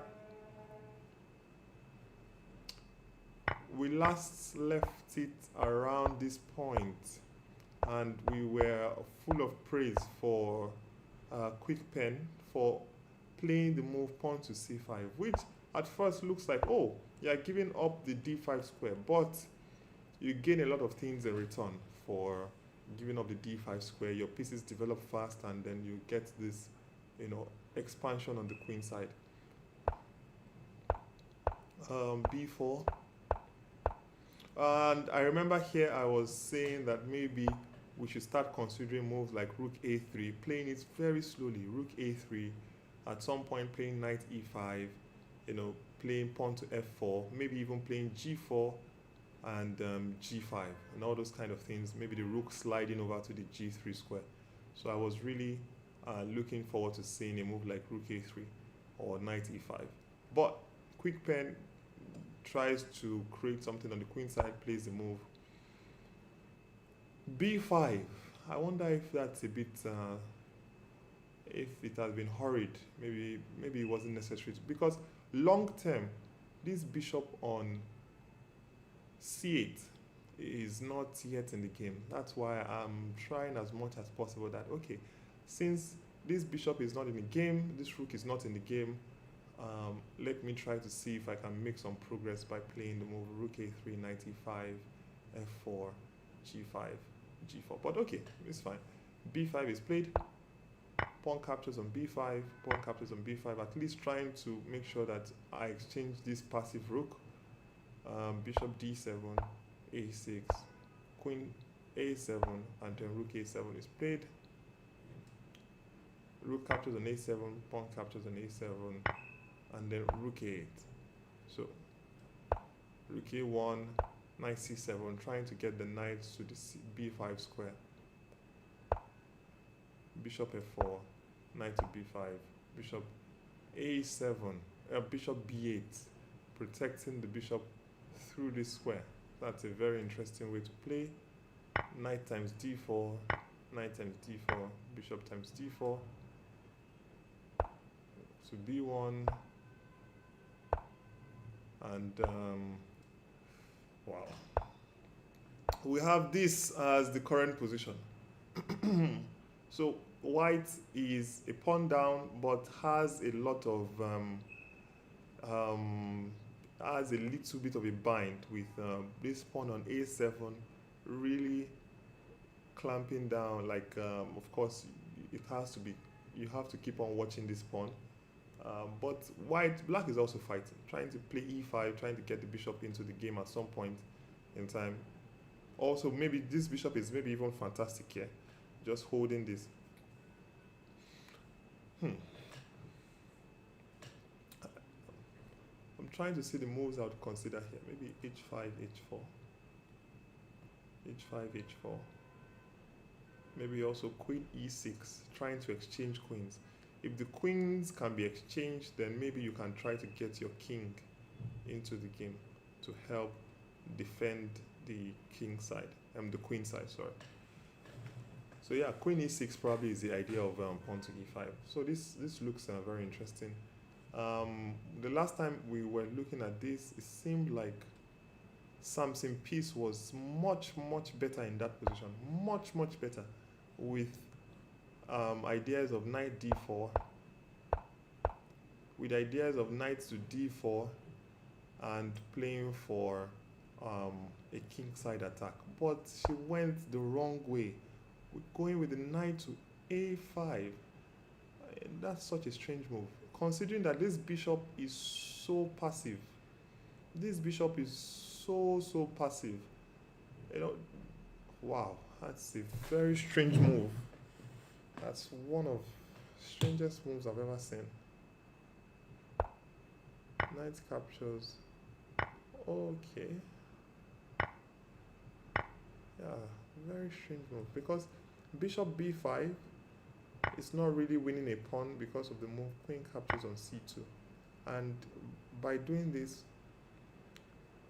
black has solved all of our problems. Yeah, it's just very strange move. I'm completely confused.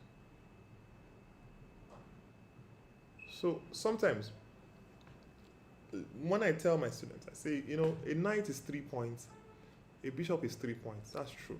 But you always have to watch out for the position.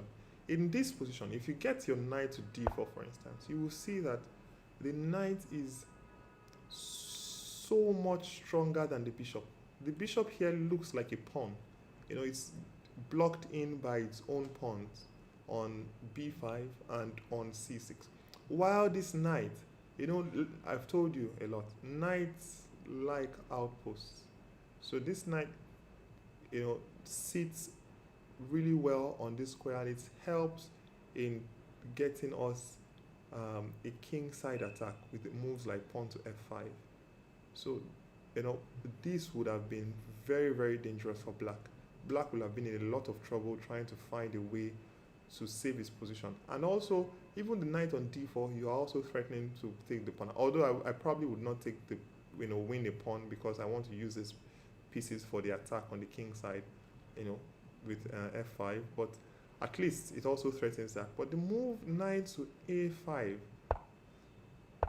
for me, after getting to this point and realizing that I'm not even going to win a pawn, I would admit my mistake and I'll say, oh, okay, I'm never exchanging this knight for this bishop. I'm still going to go back to this square, get my knight here, and then, admit that this idea of knight a5 was not good, and just get my knight here and try to play for an attack. But this is strange.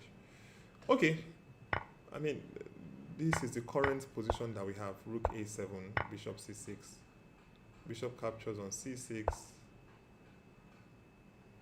Okay, sorry, there was a tactical sequence there. So bishop c5 was played, bishop captures on c6. Okay, so making use of the fact that bishop captures is made by rook here. But queen b6, rook to c7.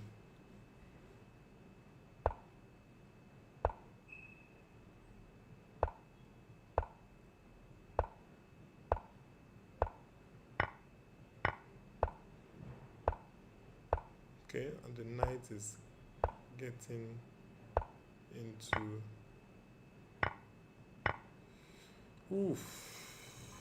two rooks.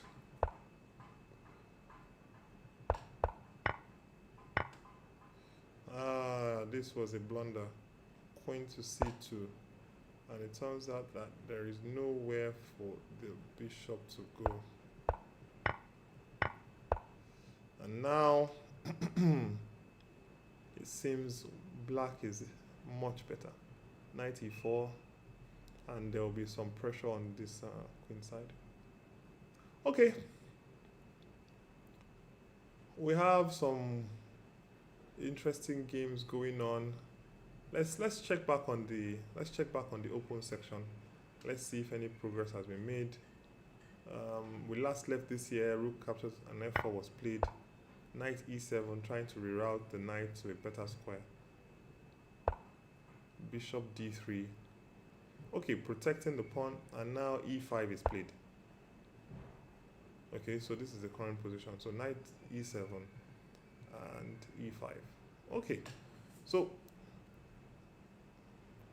white's both kings really are a bit open. Yeah, we are going to wait for more moves before we determine. But black has been able to achieve what he wanted to. e5, liberating this bishop, trying to get this bishop into the game. Who knows how he's going to follow it up? Maybe rook f7, king h8, and then bringing this other rook to the g file. We'll see how he proceeds there. We have Tersee. This game, not much has happened there since we last left it. Here also, the maneuver we talked about, knight to b6, followed by knight d5, has been played. Nothing much happening here yet. Okay, we talked about Callistus versus Bomo. Callistus is having his passing out parade from the NYSC. Congratulations to him. So he had to leave. We would welcome him back. They will be playing the game on the rest day. Olisa Tennyson still has a bit of an advantage against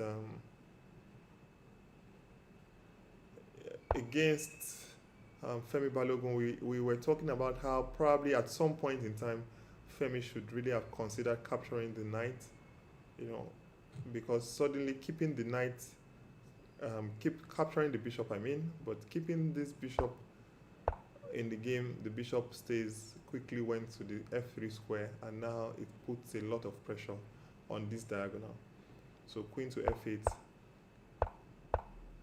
queen g2, knight e4. Knights, the pieces are just moving into good squares, and this is the current position. Aikojo Dion, Yes. Let's see what happened last. Okay, so we last left it around here. Rook e7.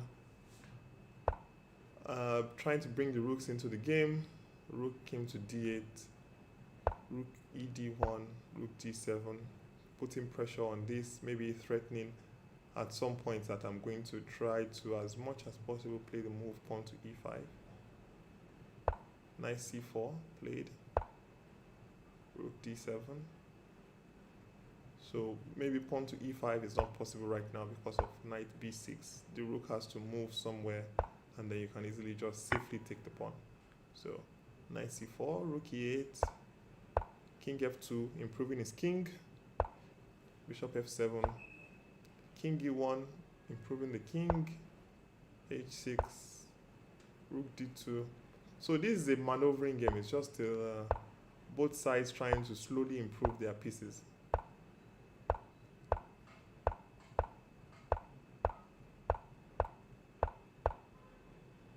King g2, king g8.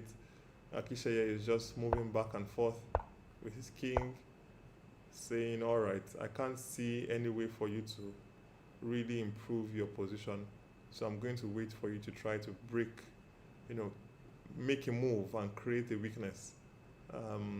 I remember there was a game I was playing against Akishaya, and I think he was doing the same thing.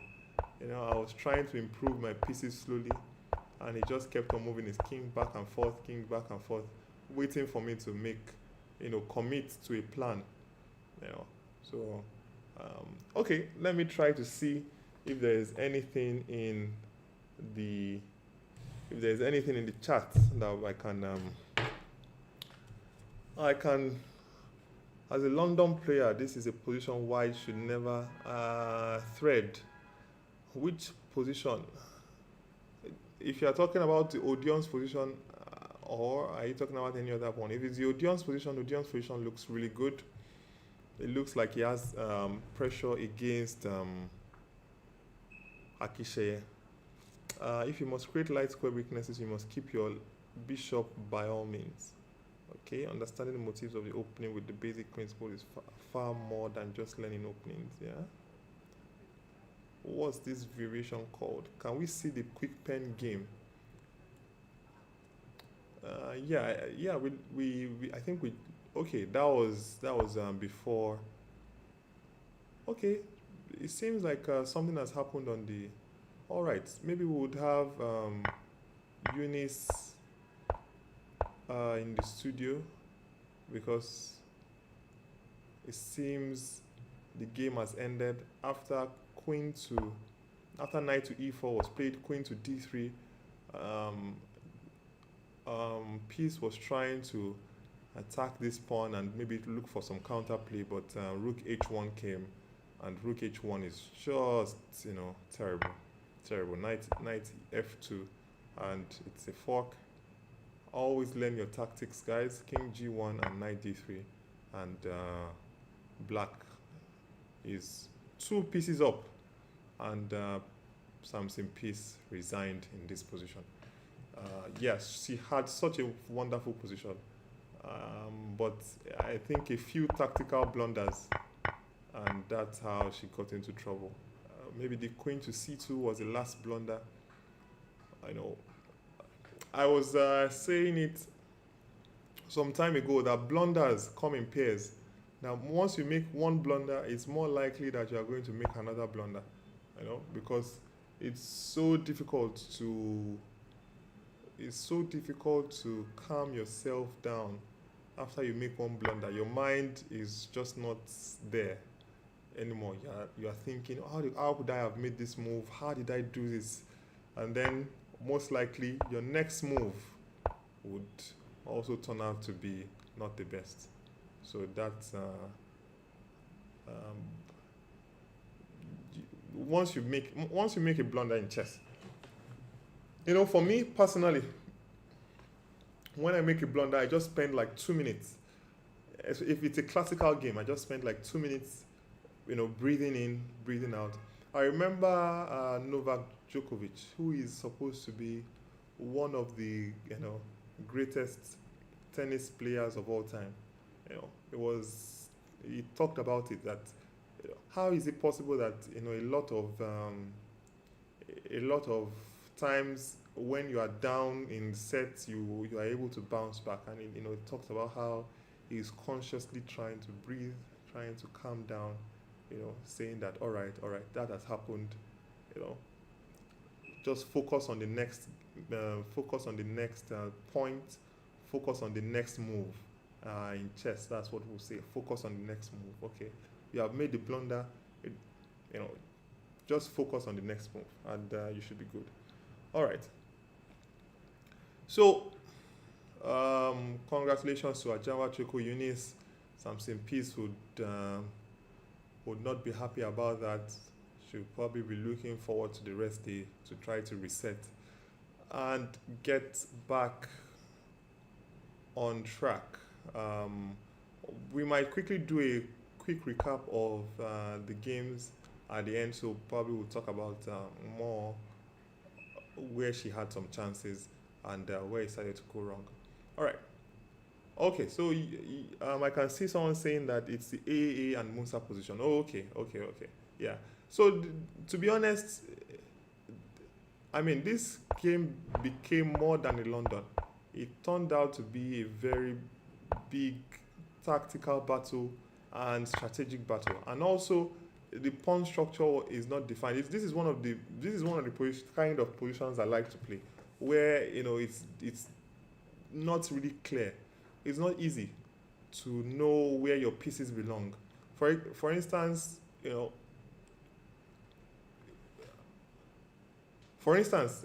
I'm not sure about this knight on b3, but let me put it this way. You start out, if you feel like maybe you might be strong, like for instance, FM Abdurrahman is higher rated than K. Lucky Musa. So here he might feel like, okay, I'm just going to bring the game into a complicated, strategic, tactical battle, and I feel like my superior skills would be able to earn me the full point. So, because if you look at this structure, it's not something that is easy. I feel like another person who plays this line as black is FM Abimbola Oshifoyi, and I think we were talking about this game recently against a grandmaster, and he said how complicated this kind of positions are. If you want to try to outplay your opponent, these are the kind of positions probably you would have to look at. And bishop d7, knight e7, very nice move. Using the knight we're talking about how you want to play e5, but e5 is just met by pawn captures on e5 and queen captures on d5 check. So first of all, he plays the move knight e7, protecting the pawn on d5, and then trying to play the move pawn to e5, which he finally achieved. Probably Keiloki Musa should have paid more attention to this, and instead of playing the move bishop to d3, might have considered other moves, that maybe even retreating the rook so that e5 does not come with tempo, that kind of thing. Okay, so bishop d3 is played, e5, rook to f2, pawn to e4. Another one of the reasons why maybe the bishop doesn't belong here. Pawn to e4, queen e2, and pawn to f5. And now white is the one that might be in trouble. Probably his idea here is to play the move bishop to b5. Maybe bishop to b5. Is bishop c6 a move? But now white king might start to get into trouble. We are having ideas of e3, we are having ideas of f4. It starts to look as if black has the upper hand. Yeah, so we'll see how Abdurrahman wants to react to this.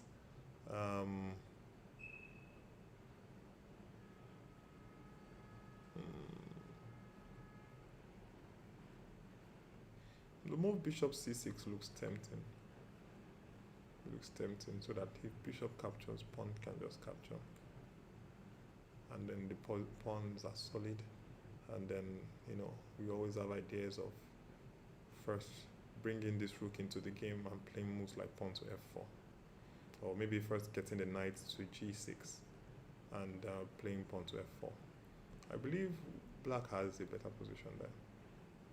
Okay, let's see what Huipo Bartholomew is playing. Seems the position has clarified a lot, and he is an exchanger. So let's see how he was able to win the exchange. So knight b5, knight d5, bishop d2, knight b4, bishop c3, knight to c2.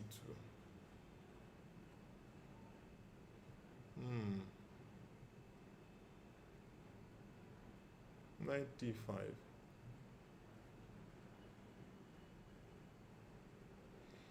That's a very strange thing to happen.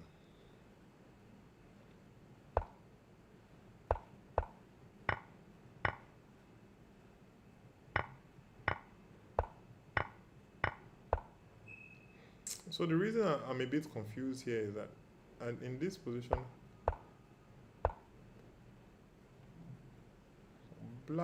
white had the option of playing bishop captures on b4.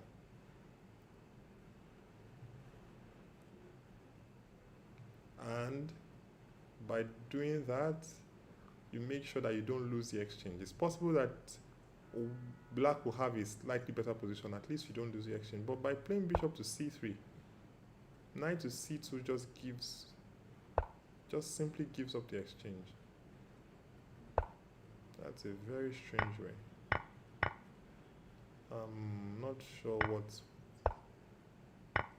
FM Olanrewaju was considering there, because white is just in trouble. Probably you exchange the bishop at some point, you exchange this bishop for this bishop, and then everything just starts to fall. You know, you exchange the rooks, you exchange the queens, and then, so once you exchange the rook for the rook, the queen for the queen, this rook for this rook, at the end of the game, then this rook is just far stronger than this bishop, and you'll be able to pick up all the vulnerable pawns.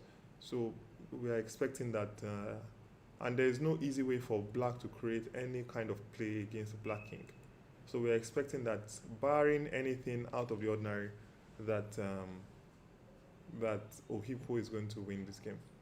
We are wondering, is it possible to get Ajibola here? Would it be possible, or actually it's not possible to get Eunice? She won a game. Okay. All right. So maybe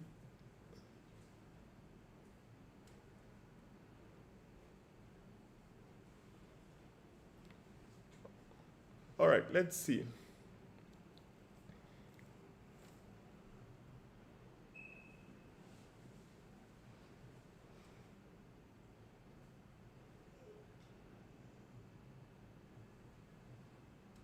Okay, someone is saying that the camera is not showing Iyefu very well. That it's only showing Chiamaka Michia. Is it possible for us to adjust the camera? Okay, so thank you very much. We'll get the camera adjusted in a few minutes, so that you'll be able to see clearly the face of Onoja Iyefu Joy. Okay, let me see. Okay, we are in the tennising position.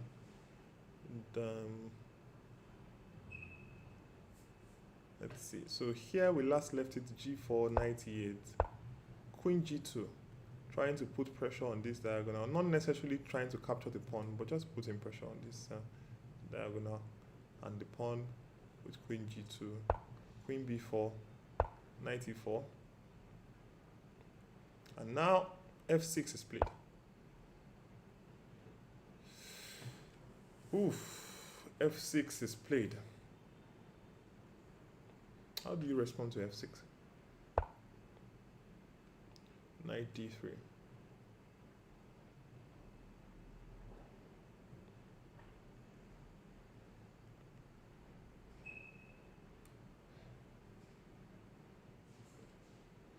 The queen would most likely go back to f8.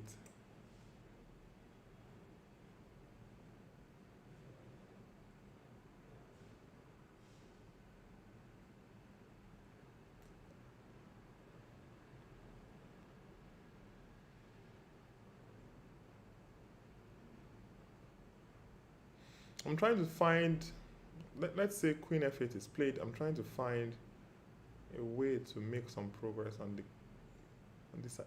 White is much better. That's very clear. White is much better. The question is how to break through. Are you playing for g5?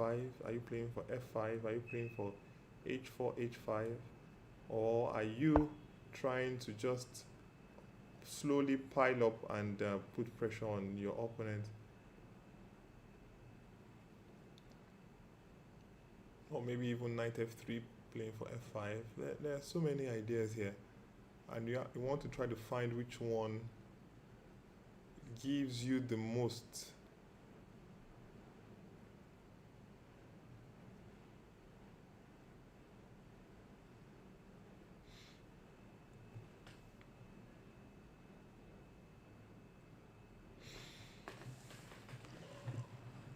Okay, while we are waiting for Tennyson to come up with a move, someone really wanted to see Azumi's game. So let me check Azumi's game. We last left Azumi's game around here. And I was liking the move Joy made. Joy made the move queen to f6 here. And I thought it's a very nice move.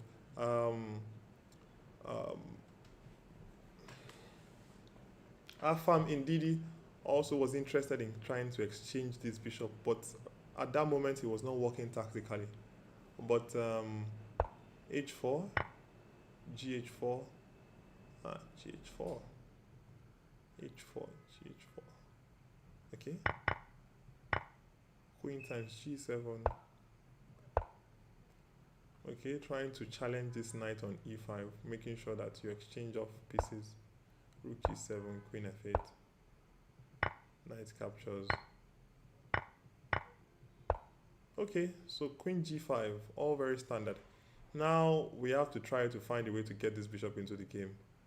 Bishop d7, of course, is made by rook times b7, but b6 also is a bit tricky because of bishop to b5 check. And maybe you are not, but maybe that's not too bad. But if you want to have everything, you have to play maybe pawn to c6, pawn to b6, and then maybe bishop to d7 or bishop b7. But also, maybe b6 is fine. So queen g5 is played, queen d4. And now,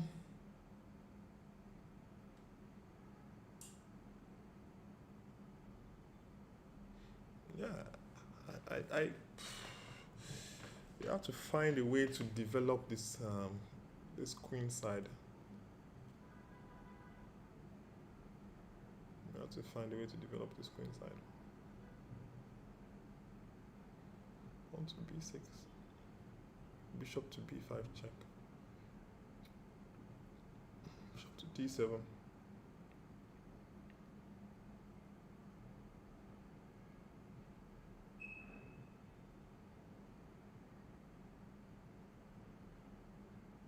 What about pawn to c5?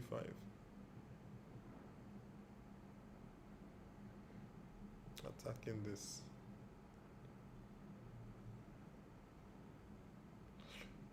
Attacking this so that if queen captures and queen captures on e5, but then there is bishop to b5 check. So this is what I'm saying, pawn to b5, c5, bishop to b5 check.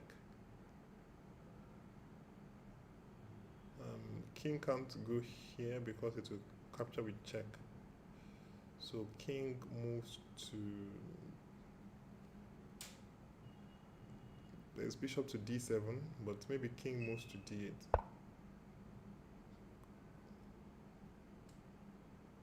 If you capture this, there is this check. And now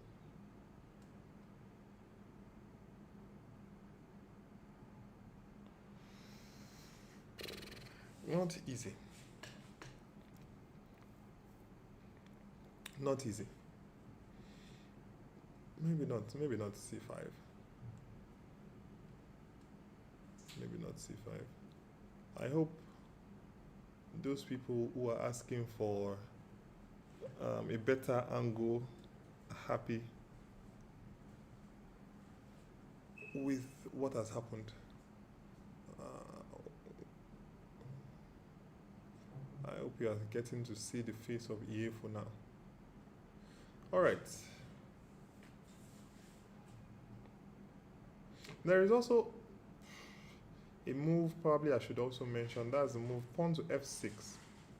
With the idea that after pawn to f6, pawn captures on f6, there's king to f7. And you are going to capture this pawn and maybe play pawn to c6, play pawn to e5, and try to bring your pieces into the game like that. So that maybe also is an option. So these are not, but that might not be so good because of queen to c5. But the line continues. Queen check, bishop to e2, and then maybe king times f6. And then we will try to get this bishop into the game. So pawn to f6 is also an option. Maybe not immediately, maybe after maybe after playing pawn to c6 first of all, so that this pawn is not hanging, then you play pawn to f6. Then you play pawn to f6. Let me make a move to illustrate what I'm saying. Let's say you play the move bishop e2, for example. Then there's pawn to f6. Bishop captures. Then there's pawn to e5, or there is also queen to f7, king to f7.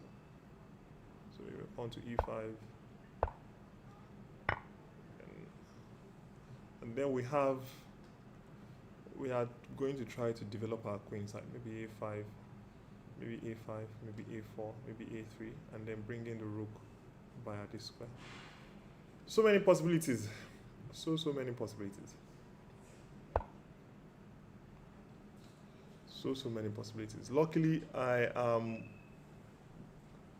joined back by the wonderful Chief Wales. Hello, everybody. I had to go to the hall and check the master section. Guess who is playing on the top board? In the master section? Yes. I have no idea. I am no. That's interesting. Not I am Tersee. It's a battle of generations. Makinde Toluwanemi on board one, playing against Mr. Oluwaseyiton Femi. Very interesting. So it's like grandpa playing grandson. I mean, would it be great grandson or just grandson? They've had some interesting games over time.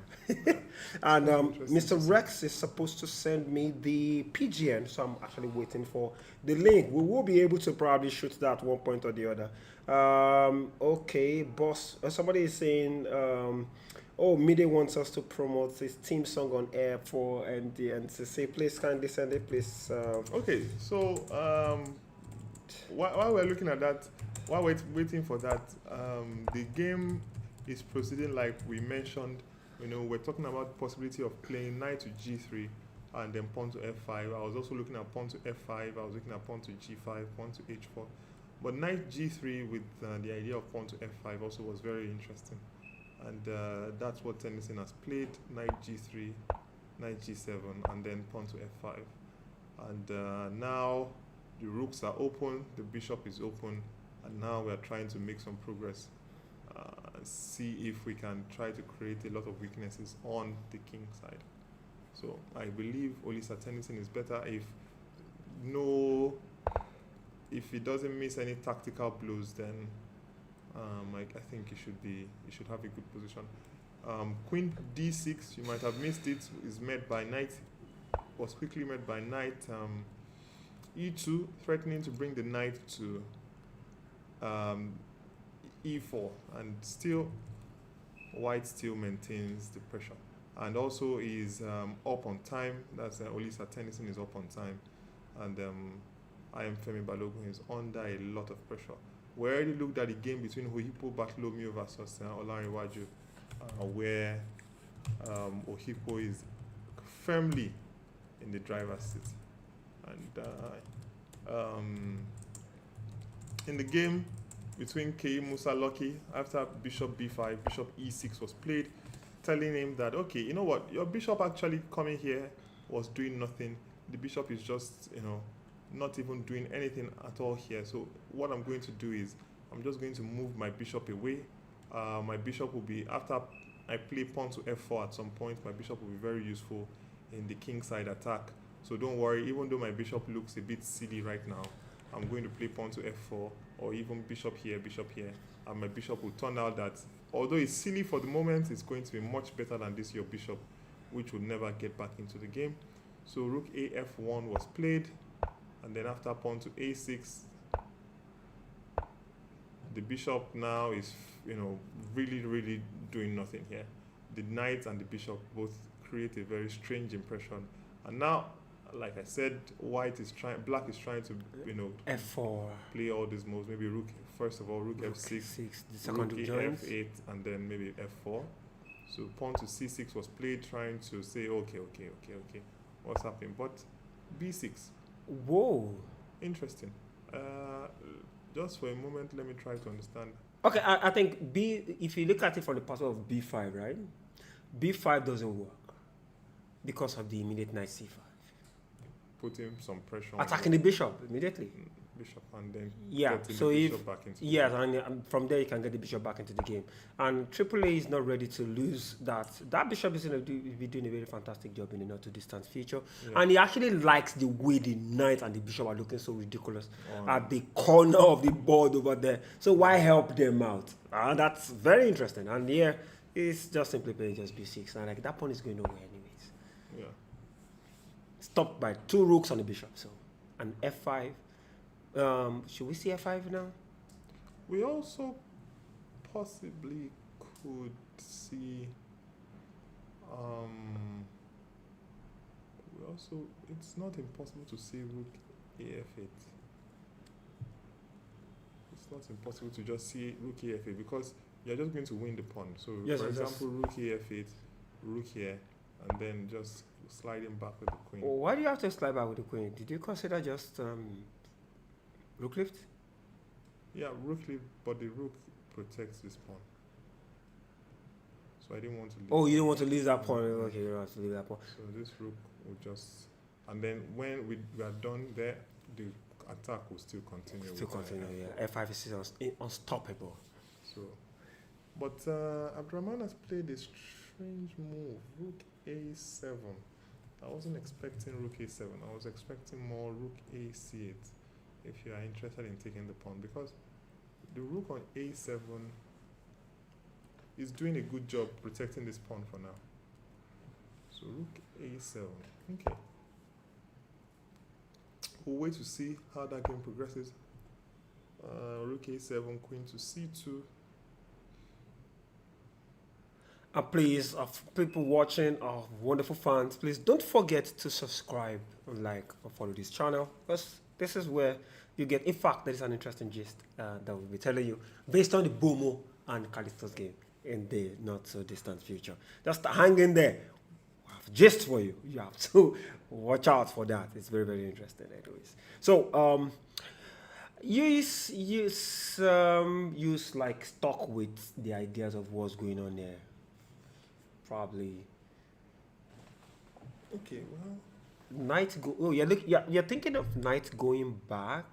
Well, the thing is that white just played the move queen to c2, threatening maybe to play queen to c6, putting pressure on this b6 pawn, putting pressure on this e6 knight. So knight e7 the idea is to just cover the c6 square,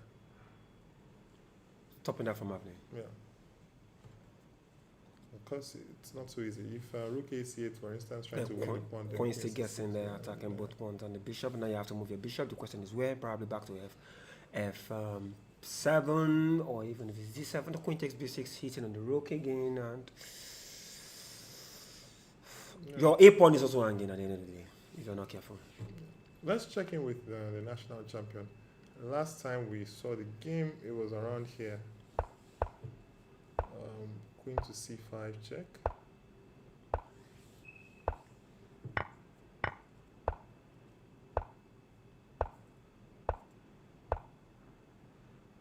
Yeah, it's Triple A and Musa's position that we just finished showing. Yeah, sure. So this is the current position. It looks, the structure looks a bit balanced. There's nothing, out of the ordinary happening. This bishop is nice, but somehow it's stopped by this. Maybe at some point you can always consider playing moves like pawn to b4. Moves like pawn to b4, maybe rook b8, pawn to b4. Trying to create some, but it looks like for now it looks very balanced. It looks very balanced. We already talked about Olanrewaju versus Oyipo Bartholomew. Oyipo is an exchange up, and what he's trying to do right now is he's trying to exchange a bishop. Once he exchanges the bishops for this bishop, and then exchanges the queen, the rook for the rook, the queen for the queen, it's going to be very easy to just, with an extra exchange against the bishop, to just win the game. So I believe that Ohipo is firmly in control. We talked about the game between Olisa and Femi. Olisa and Femi after knight f2 was played, rook e8, knight e4, as we talked about, and it seems like also in this position, white is firmly in control, and we'll wait to see what happens there. There looks to be like there will be some, some decisive action soon.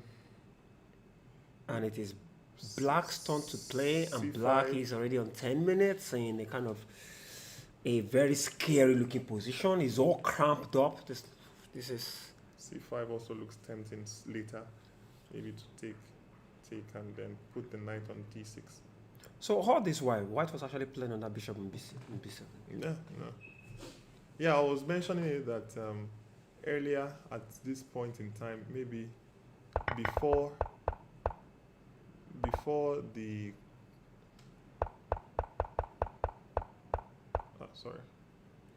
before the bishop got to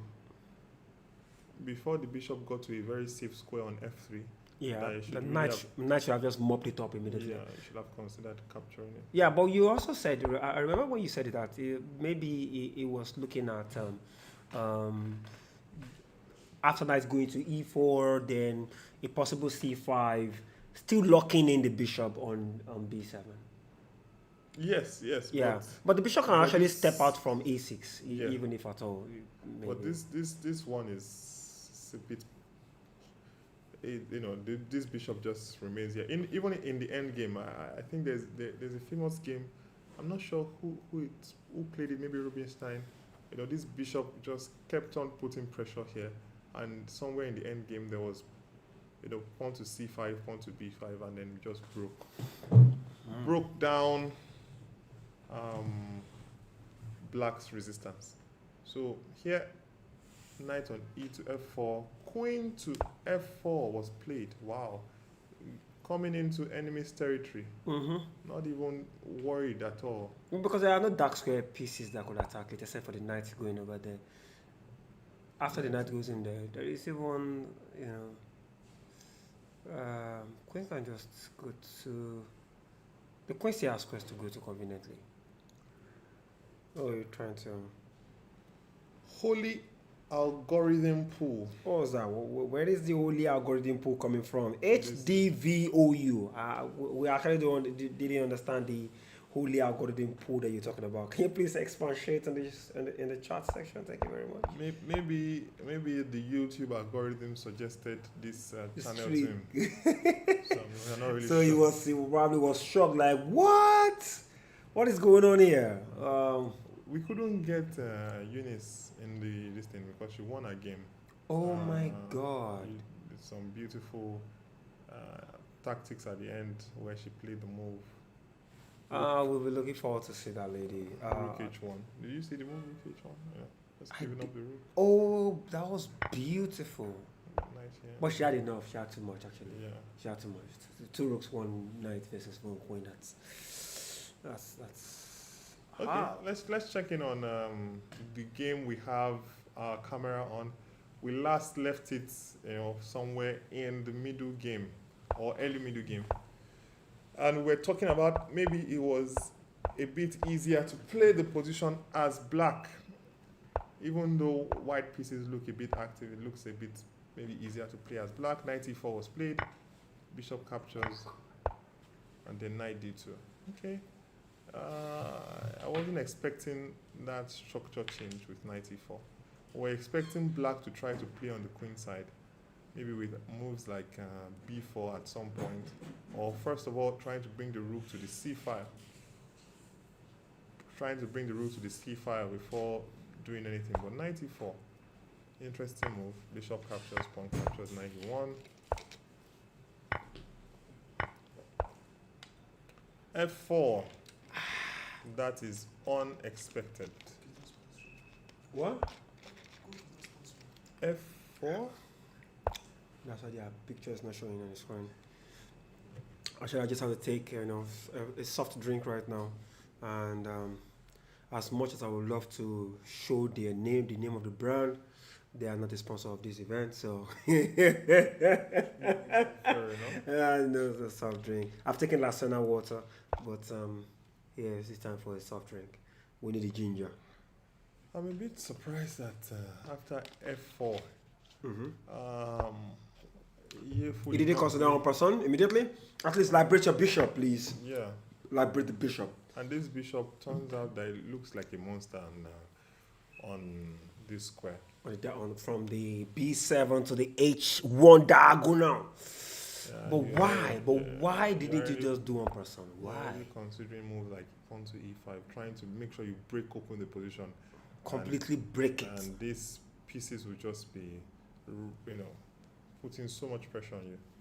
But maybe she had a specific idea. Maybe we are not seeing. Let's see. So f4, but she didn't take on a person. She played rook a8. She spent about 6 minutes on it, but didn't play it.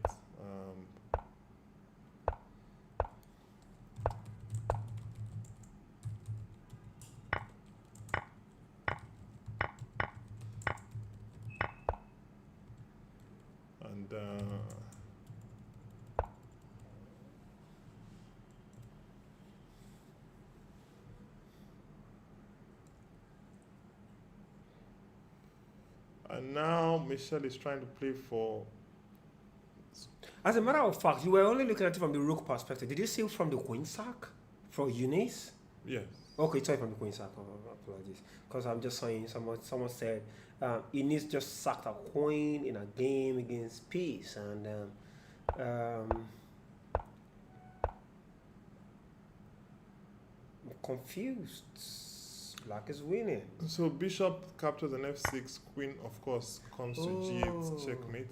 So that is, with this idea, Chiamaka is able to transfer a bishop from f6 to the better square on e5. And with the bishop on e5, I think she will have some compensation for the pawn in terms of activity against the king. Breaking news, guys. Arugunde Clinton is the under 20 national chess junior champion for 2025. He won. He was the winner on tiebreak. It was a three-way tie between Arugunde, Clinton, and we have Ninlo Jamil also, and one other person. I'm so sorry, I can't get the name. We're going to try and bring in Clinton today, since we were able to bring in our Jamil yesterday. We'll be able to bring in Clinton today. So come and tell us how it was, his tournament all the way. He lost only one game to one fantastic chess player, upcoming chess player. You guys must know. Thanks to Moving Train also, working with the young lad, Joseph Awolowo Joseph. That was the only loss the young that Clinton had to clinch the championship. Wonderful talent out there in the under 20s, and we hope in the not too distant future these young lads can go further, let's even talk about how well to develop youngsters, because I know you have this experience from when you were starting up. Although you started chess very late, but imagine the youngsters. What's your past through in learning chess? Well, You don't want the youngsters to pass through the same thing, do you? yeah, but I started chess actually a bit early, but I didn't start playing. I didn't know that there was a huge chess community, playing competitive chess around. I just used to play at home with my cousins. Didn't even know there was anything like online chess until I got to maybe late in my secondary school, and then I started to get introduced by a few friends. What we used to do then, I remember when we were in GSS3, there is this MTN Extra Cool. Yes, I'm just yeah. Where you can do midnight calls for almost for free, right? Yeah. So what I would do is I used to have I have a close friend, Praises, Omishaki Praises. Oh. So I would set up my chessboard at home. When GSS3 or so, he would set up his own chessboard at home, during the long holidays. Then, we'll be on the call while most of the people were talking to, I won't say who they were talking to, maybe women. We would be having a phone call talking about chess. He would tell me, I'll play E4. So on my own board at home, I'll play E4. At the middle of the night, from like 1 a.m. to like 4 a.m., we'll be playing chess online like that. But it wasn't until much later that I knew that, there were tournaments happening, so many interesting things happening in the chess world. So my development was, it was a very up and down thing. But right now, I try to make sure that, players that are coming up, teach them systematically, the important things first, bringing your pieces into the game. I always drill it into my students, bringing your pieces into the game. Even when you are, a lot of people, when they are like a queen up, they will only be moving their queen up and down the board. No. Bring your rook into the game, bring your knight into the game. Make sure everything is always playing. Every time I try to correct them on that. Tactics, I didn't learn tactics until I got to the university. Wow. That was when young GM, Ajibola Osufoye. Yes, he used to defeat me a lot. I would play strategically. I'll have, some very nice pieces, but I wouldn't know how to, cross through with like tactics. So it was when I started playing him, I realized that no, I can't become a better player until my tactical strength, increases. So generally, of course, from a young age, tactics is something I'm supposed to have started already, but it took me like another 4 or 5 years to realize that I had to improve my tactics. So, learning chess systematically is very important, and I think that we are trying as much as possible. Like the new generation of strong players, we are trying to like build the upcoming ones to make sure that they learn the basics and they learn it well. Their foundation is good, so that when they are going out there, and I think we saw it in the AYCC, a lot of our young players really did well. Shows that, shout out to Coach Henry F. Bowam. Yeah. And no, it's not Henry. That's not Coach Henry F. Bowam. That's Edward. Coach Edward. That's the father. Henry is the son. Yeah. Coach Edward F. Bowam. Shout out to Coach Bomo. Shout out to the moving train with Abdurrahman, Abdurrahim. Shout out to Midday Chess. All these people building, youngsters and making them quite strong at a very young age. Yeah, honestly, that's mostly about it. I keep telling people also that the foundation is very, very key. I remember even chess in schools right now. Chess in schools, the schools that I go to teach. Thanks to Pedal Chess Educational Services, at first, that was where I was able to understand what it takes to even teach in classes. And let me even tell you a little bit of how I even entered the chess in school. I remember I finished in University of Ado-Ekiti the year 2010.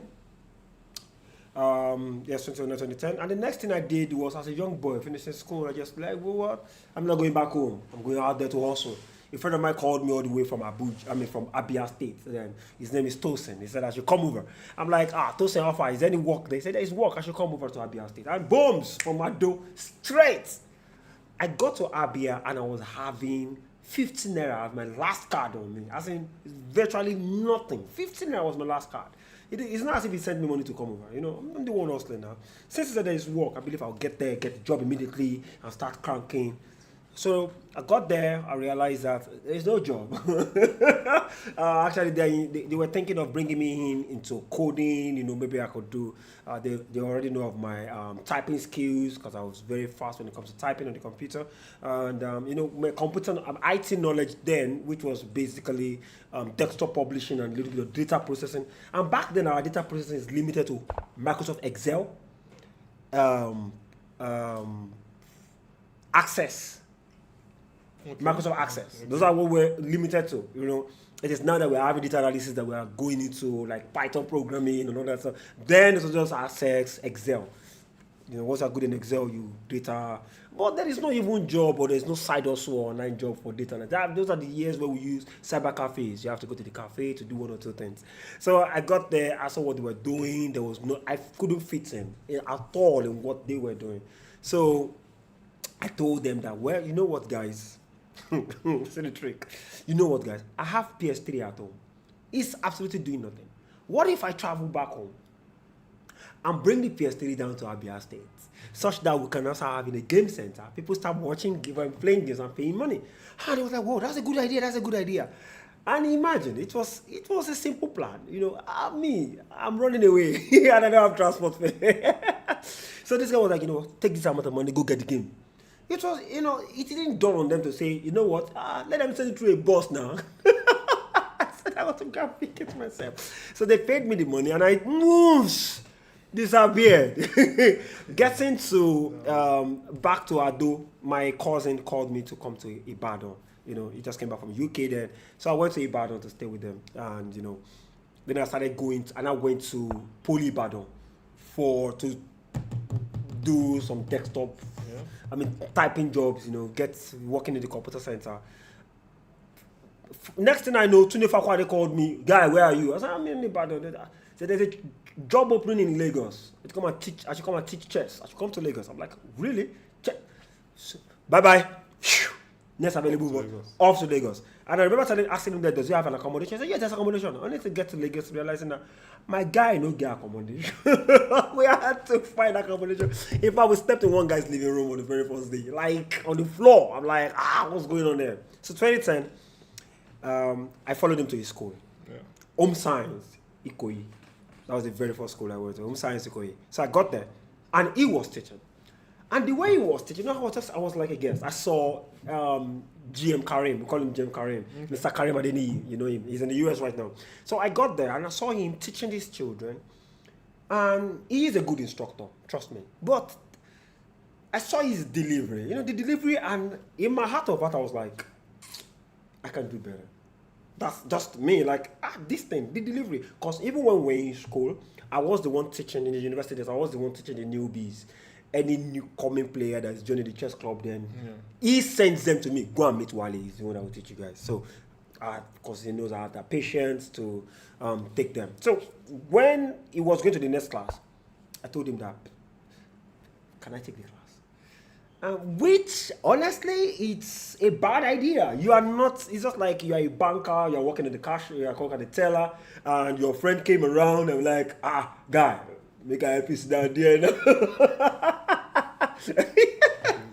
That's tantamount to being sacked. Do you get? So it was like, no problem. And I sat down and I got to the front row and I started teaching. You know, I was teaching. Mr. Karim Adeni was walking by. He saw me, entered the class, sat down. That was towards the end of the class anyway for the first class. So the second class, Sunday was like, teach this one from the beginning. So as I started, Mr. Adeni entered, sat down, and listened to the class all through. And that was the end. I did not teach another class. Those were the two classes I took, you know. So then I was supposed to meet Papa, who is in charge of, is the brain behind, what's it called, Pediatric Education Services. But he was at the Olympiad. He was playing in County Mansik then in 2010. Okay. Do you get it? So he was playing then, and I'm like, so when he got back, they needed an instructor. One of the best instructors he had then. They were traveling. They moved. Candidate Master Shorugba Ajibola was actually working with Carey School, and there is I can't remember his name right now. Odunayo. There's one Odunayo. Fantastic instructor. He was teaching Tender Cradle, and yes, it was teaching Tender Cradle, I believe. So those two openings were available, and those are big schools. One of the top clients of Peter Chess back then. So they were like, when Papa saw me and asked me questions, I was even thinking, when I'd be hearing Papa. So I was expecting one, Baba that's like maybe in his 80s, I saw that this young man that is just looking at me, hello, how are you? This. And we started talking, and, the next thing was like, I should go and start those two schools. And booms! That was it. The point is, the delivery, teaching them what they ought to know, sparking their interest. Yeah. My class is never ever boring. You just have to laugh. Relate things with real life. That kind of a thing.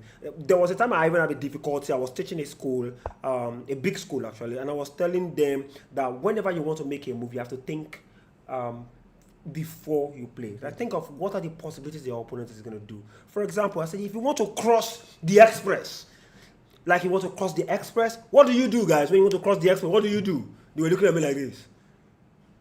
I was like, if you want to cross the road, the express road, like where cars are going up and down, what do you do? They were looking at me like this. I'm like, one of them is crossing the road. They're always how did I go? Oh my God, these guys don't cross. Their father brings them to the car. They drive them down to school.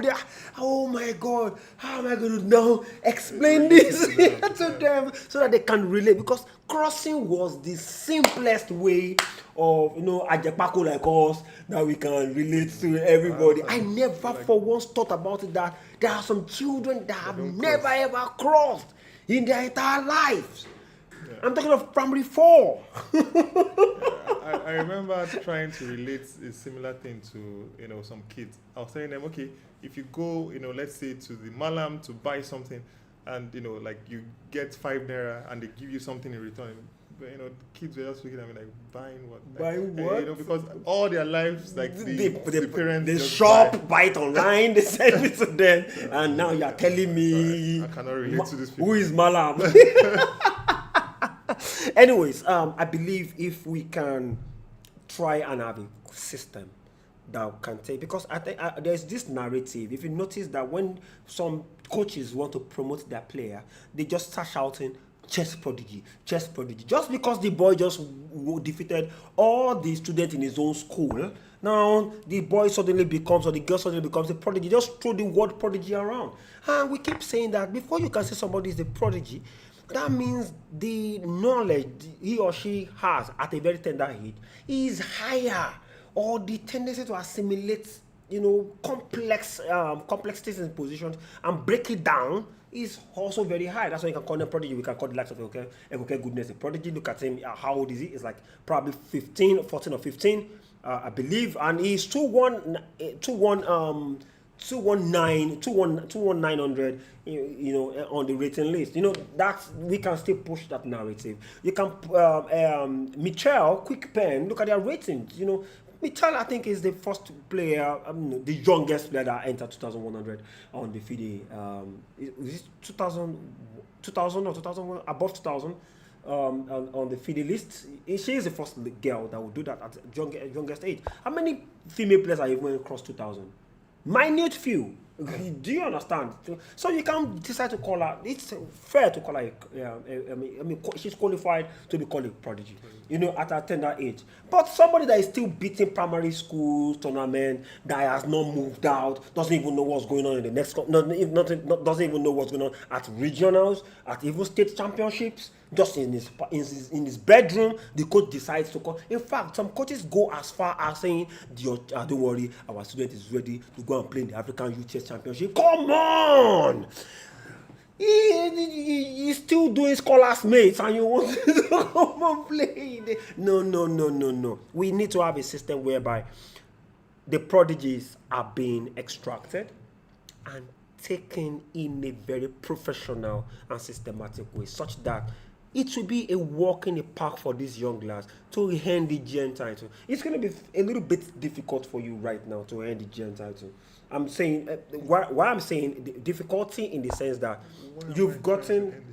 No, he said, why is he trying to end the GM title? the difficulty in the sense that the time, resources, because now you're on your own. I'm not trying to end the GM title. Why can't you try to end the GM title? It's not as if you're not. I'm not trying to end the GM title. You can if you want to push for it, but the point is the time and the resources that you will need to get into it compared to a child. You know, your emotional state of mind. Before you know, okay, you want to start rushing for a GM, gunning for the title. You do it for the next 3 years. Daddy and mommy are already calling you. Guy, come, when are you getting married? What's going on? You're no longer a small boy.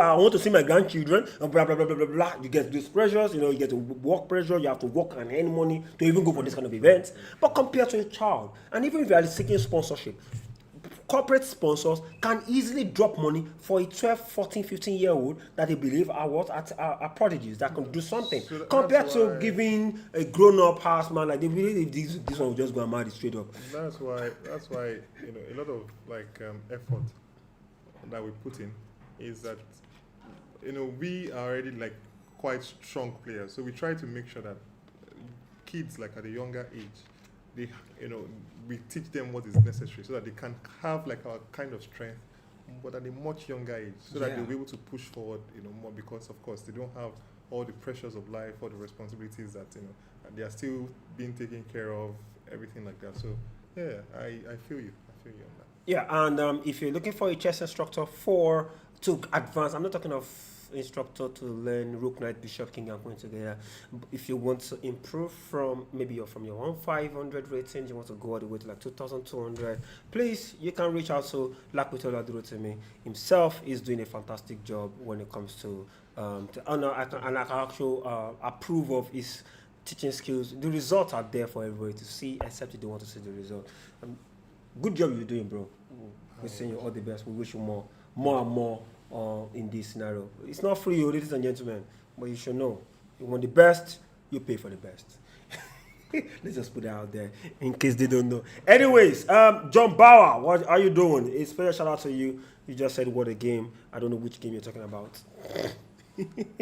What a game. You're not you have to be specific. Are you talking about wow, Olisa Tennyson seems to have made some progress. Let's try to see where we left it last. So knight g3 was played. We were talking about how we want to try to break open the the black position and try to make some inroads. Knight e4, knight g7, f5. We talked about all this. Knight here, threatening to bring the knight to e4, which is what happened. Okay, and here the move queen to g3 was played, trying to exchanging queens and probably getting the knight to the d6 square, so but okay, let us try to see. So if queen captures and knight captures, of course, but wait, I'm looking at what happens after queen captures on g3. Queen captures on g3. Knight takes, I believe. Which knight? The e knight or e2 knight. Yeah, but I was looking at the move pawn to c5, but pawn to c5. It doesn't work because of the move pawn captures to c5. And if knight captures, then there's knight f6. Knight f6 check. Discover attack on the bishop, and knight fork also. Yeah, this is not the way. You don't want to do that. Yeah, so queen g3. Pawn captures on g3. Knight d6, trying to win the exchange. Knight fork. I think it's going to be g4. Bishop takes. Bishop takes f5. Bishop goes back. Knight takes immediately. Knight takes c8. No, you can as well take it. The knight can always go back. Yeah, with the tempo of the rook. quick captures on C8. Bishop just stays back. Bishop to F3 still with this pressure on this diagonal. Almost. Although, yeah, white has a pawn for the exchange, but maybe it's not enough in this case. Knight here, knight C3, knight here. Captures, and forcing the other captures. Trying to exchange pieces as much as possible. And yeah, it's not really looking too good for. And now, maybe D5. Now looking at it, after so much work about, black now moved. Look at how many moves I've got to move 36. Now the bishop is now coming out for the very first time, and now it's just to lure white bishop into taking that pawn, so that he has to be able to bring his knight to G4 to say check. Then what next after? No, I'm not even sure. I mean knight G6. I mean knight G4 to just attack the queen. But what next after? Because still force a queen exchange. Still losing. Yeah, but I'm not even sure if I'll take the pawn. I'm so tempted by the move pawn to D5. And that's what I'm saying. I'm saying that's why. And that's why I'm saying the bishop going there looks like it's tempting white. It's tempting, come and take a free pawn so that I can use that opportunity to develop my knight as fast as I can. But so I believe the D4 pawn push is a very, very beautiful way of playing. Well, I don't know if it's beautiful. It just looks tempting. But there are also some checks, maybe some random unnecessary checks that you're allowing. So, but he has about 38 minutes. To think about it, right? Yeah, he has 38 minutes. He can figure out, he can do as he wants. It's his, even C5 is a move. There are so many good moves here. So wait to see how he plays. It's an exchange up, so Tennyson looks like he has that. Ohipo has exchanged queens. We last left it around here. He has exchanged queens and has the better position.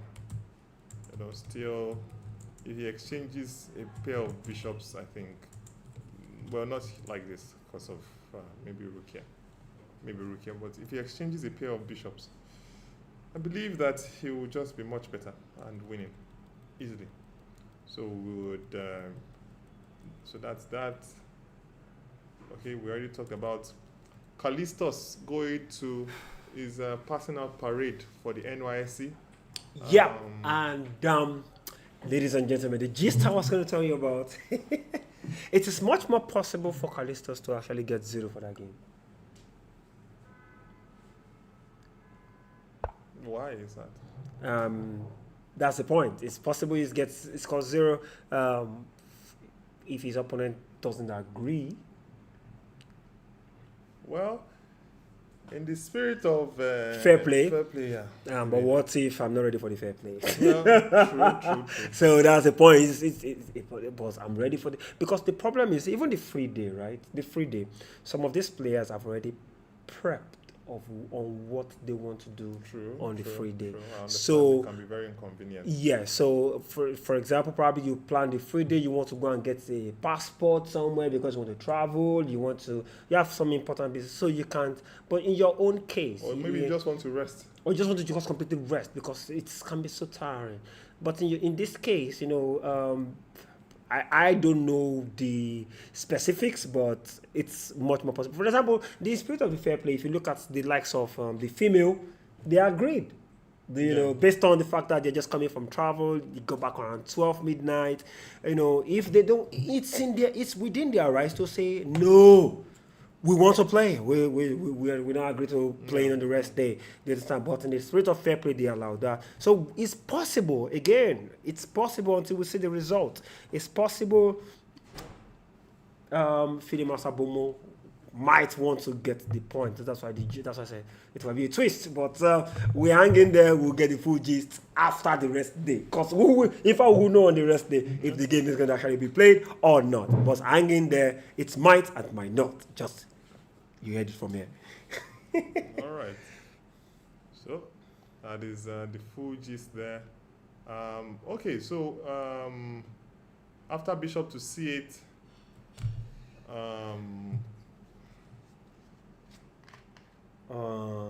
Issa Tennyson quickly played the move queen to e7, trying to play for an exchange of queens. It feels like once the queens are off the board, he would easily be able to win the game. So bishop captures on c6 here.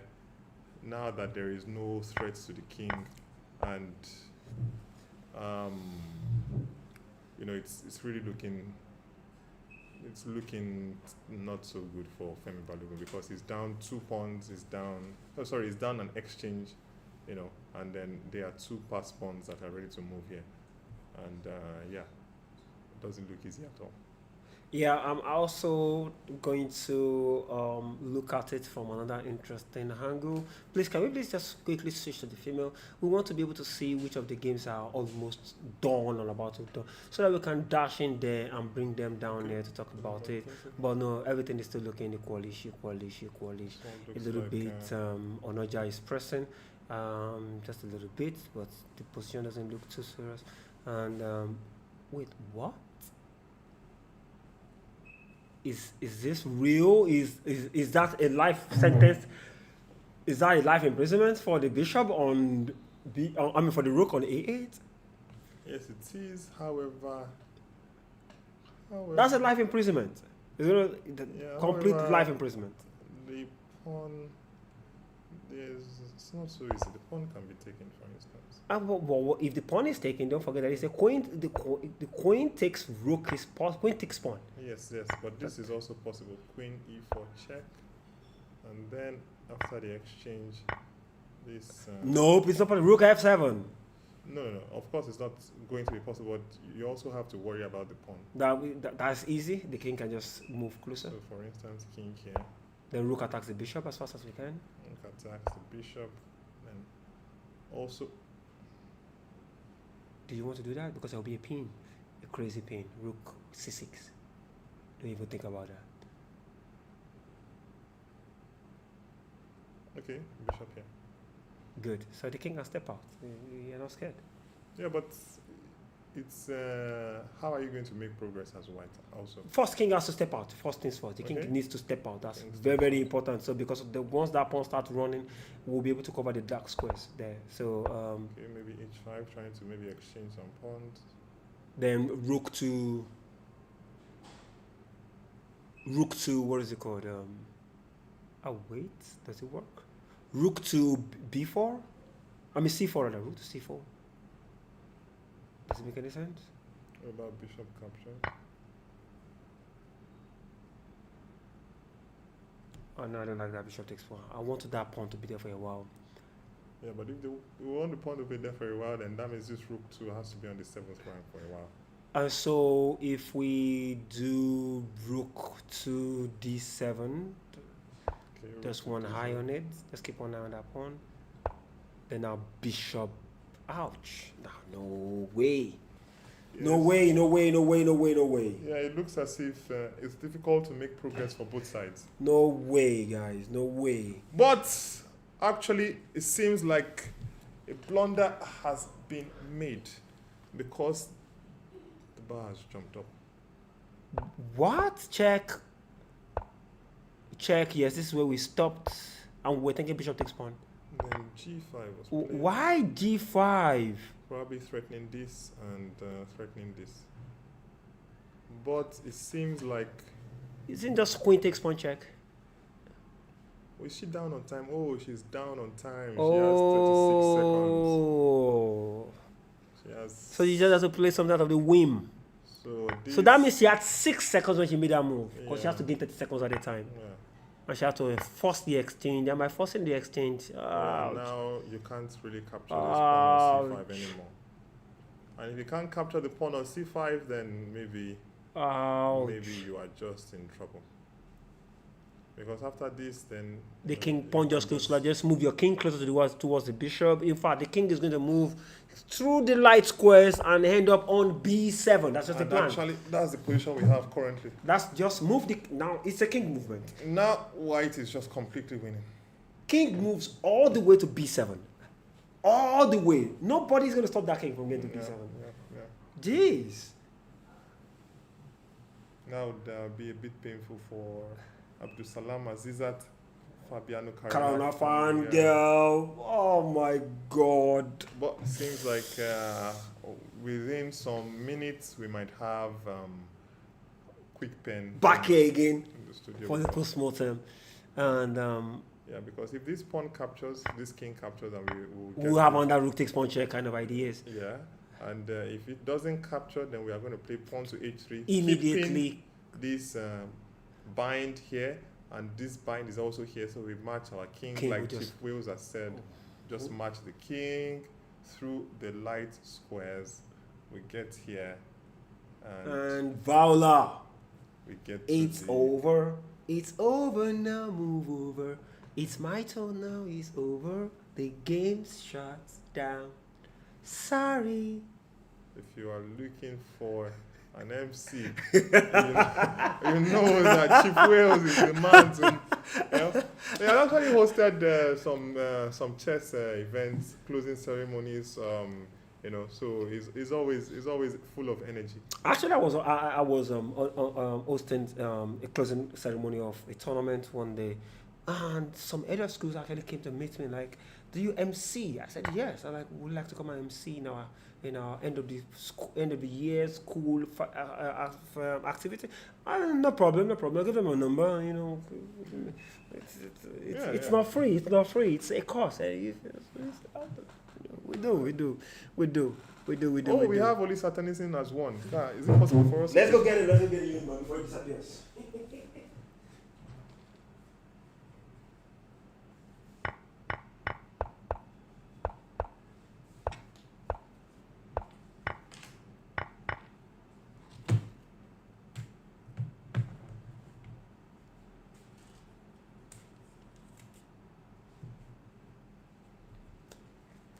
All right, so we have the first result in the game between Olisa Tennyson and I am Femi Balogun. Olisa Tennyson was able to use a new, not a very popular idea by capturing on e4 with the bishop. I would put that in my repertoire. I was able to use it to gain an advantage against I am Femi Balogun, because usually here, of course, you capture with the knight, and maybe some exchanges happen. They play knight f6 and then play bishop d3, play bishops to c5, and the bishop gets liberated. But Olisa Tennyson captured with the bishop and making sure that he has always some threats against, and always some maybe pawn to c5 at some point. And for a long time, it seemed like we were waiting that, okay, maybe Femi is going to try to capture the bishop on e4 and try to liberate his bishop at some point. But he never did that. And after this was his last chance to do that, maybe with knight captures on e4. But after he missed the opportunity by playing the pawn to g6, and the bishop came back to the f3 square, it seemed like this pressure was a lot, and that's how Tennyson played some excellent moves. Pawn to g4, for instance, realizing that it's going to bring the queen here and put a lot of pressure on this diagonal. So very nice maneuvering by Olisa Tennyson. And then, of course, also knight g3 with the idea of pawn to f5, another very nice idea there. And finally, a move that a bit unexpected, queen to g3, making sure that because the queen covers so many dark squares here, so by playing the move queen to g3, if you are able to exchange queens, then the knight gets access to this very interesting d6 square. So it was here that Olisa Tennyson won the exchange, and by precisely exchanging pieces, remember guys, when you are ahead in material, exchange pieces. Make sure first of all you improve your pieces to the maximum, exchange pieces on the way. And he was able to exchange pieces, and he's an exchange and a pawn up And here, I believe either Femi Balogun lost on time or he resigned, and Olisa Tennyson has won the first game in the opens section. So there we have our first result there. We're expecting that soon. Okay, it seems actually that WCM Quick Pen has won his game. Quick Pen. She said she wasn't joining us. All right, so we'll be having Olisa Tennyson and Quick Pen here in quick succession. Sorry for that terrible joke that I just made. It's a terrible joke. All right, so some interesting games still happening. It seems like Tersee has found a way to create, to gain some advantage. It seems like he's now a pawn up. It seems like maybe in the somewhere along this place he was able to outplay his opponent a bit and gain an extra pawn.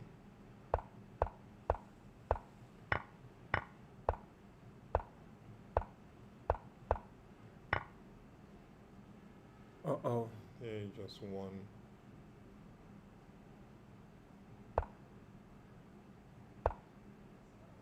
King F7. Seems like Ekunke Goodness is really down on time.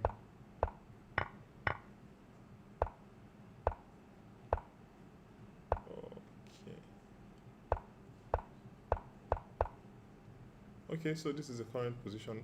White is up a pawn. Sorry, I just need to.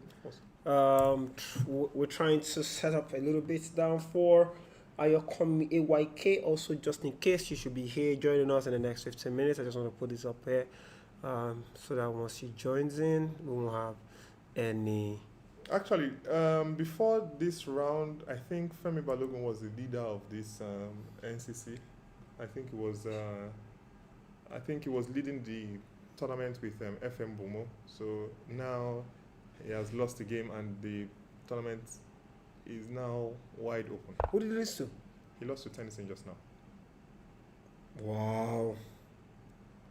So also it's looking like Tersee has the upper hand. Probably at some point he will exchange a pair of bishops and get a fantastic position.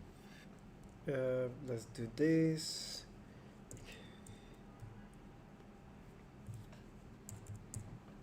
Okay, good.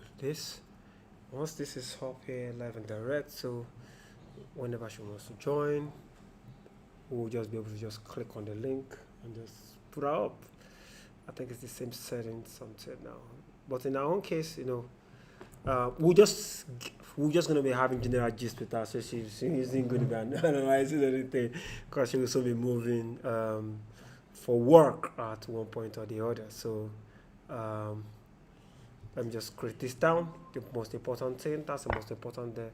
This is up here, and once it comes online, we'll be able to see it and we'll be able to respond as fast as possible. So we're looking forward to seeing AYK Ayokomi Ajayi, former president of the Chess Players Association of Nigeria.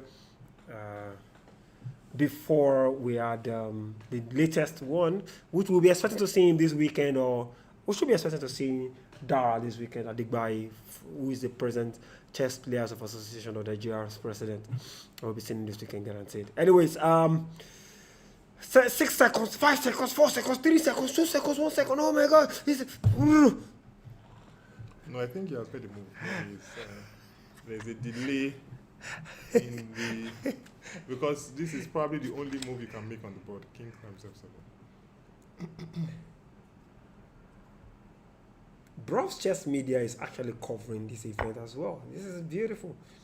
They have your report right there online, talking about National Chess Championship officially begin. They have a write-up, and that's been posted. That's beautiful. Brov Chess Media. That's through FIDE Master Fawole Oyeyemi. Thank you very much. You'll be wonderful.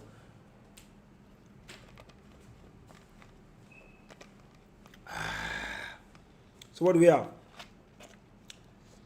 Again, ladies and gentlemen, this evening we will be joined live with Leicester, GM Leicester. What was it? What's that? Copan what? I actually can't pronounce.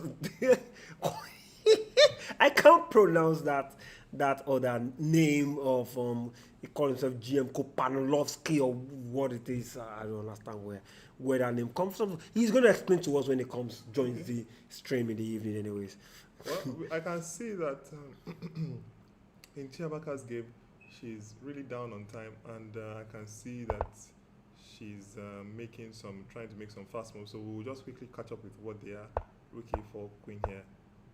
Trying to put some pressure on the pawn, but maybe it's not so easy. And then now she's trying to create some attack against the king, maybe making use of this knight on d4. That's how she's maintaining the balance. King here, queen, and this is the current position. And she's really down on time.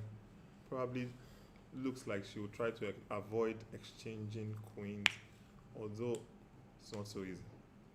Yeah. Maybe queen b8 is a likely move. But that also allows rook attacks the queen again. Yeah. Queen exchanged. Well, if queens are exchanged, okay. So luckily for us, we have Quick Pen in the studio. We are joined by. But ladies and gentlemen, you have to understand something. Who joined by who? Is she in? What just happened? What just happened? Where? No, nothing happened. Okay, she's good. I need to update everybody on just one interesting thing about Quick Pen. I was going out and I saw her, and she was in a very bitter state of mind. And I'm like, why are you frowning? Why are you looking sad? And I heard, what did she say again? So actually, what happened? What really happened? I was lost. Mating 5. You were lost. Mating 5. Was I mating 5? Yes. Where was that? We missed. We were not. Yes, yeah. Okay. Go back. Oh no, instead of queen e4, queen e2 good. All right. So queen into check, and then the king. This is lost If the already. king goes to, Just take the rook. then take the rook, and if the king goes to, well, this is of course. Jeez! This is what she means. We didn't even say this. We just came back from Okay. when this is where we continued the game. Yes. This is Yeah, where we just continued from here. So we didn't even get to see how it even got there. So we didn't get to see the queen e2, but she was so down on time. I think. Yes, also down on time. Probably we're also playing on that time. Yes. Fabiano Carona fan is going to be so mad at herself right now. She played beautiful chess. You know, we're still talking about the rook hanging at that corner. What's the rook I didn't even doing see there? it when I captured him. I didn't see it at all. I didn't Jeez. see it. So When just, she played, I went to rest my came back. Then she played queen e4. I was like, oh my Jesus. Queenie 2. Yes, That's the move that haunts people for the rest of their entire lives. She just wake up in the middle of the night, Queenie 2, Queenie 2.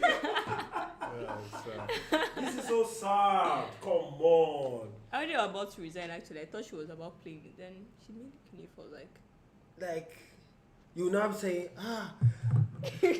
thank you, Jesus. Well, that's a very good break for you that you're able to. But earlier in the game, if we take it back to, we had some questions. It seemed like at first, Alfam, I think we had someone here who was not approving that you should play the move pawn to c5. But it seemed like it turns out to be a very, very good move. Like yeah, pawn in to the c5. opening, yes. They were afraid that the opponent gets the d5 square. Yeah, like in the opening, from what I've analyzed, Yeah. the opening I later captured knight with my bishop, Yes. my light square bishop. Okay. So that's the whole idea of why I pushed c5. Yeah. And also she doesn't really have much squares for her bishop, and also it's going to help me develop. With And tempo. that her c8 bishop was what I was playing on. Against. Yeah, so this was why in the game here, we were not expecting b5. I personally was thinking that you were going to play rook a3 with the idea of maybe playing knight e5, pawn to f4, g4 and then play maybe some kind of rook g3 playing for an attack. We thought that this was maybe even more in your style, that you like to play for an attack against the king.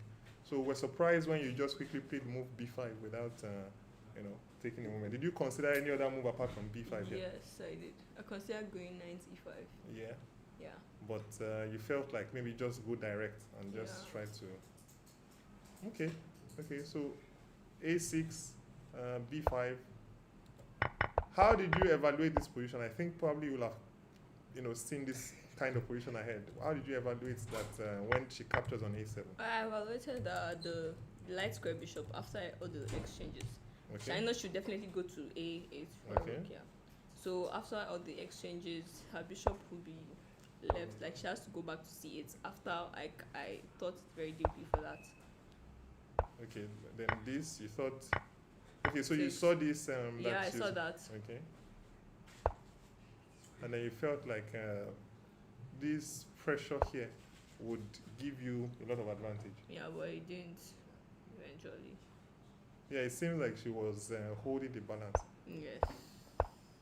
So what are you now trying to play for here? No, I was trying to play on for the b7 pawn. B7 I wanted to pawn. maneuver my bishop. Okay. f1, c4. I don't know. I had a lot of ideas in my head. But All right. So instead of this move allowing, we will just go ahead. If you can stop me, of course. If instead of this move allowing queen e2, so what do you think you should have done differently? instead of queen. Okay, instead of I'll move allowing queen e2. Yeah. What do you think? Where do you think you should have? Instead of this sequence that allowed queen e2, what do you think you should have done differently?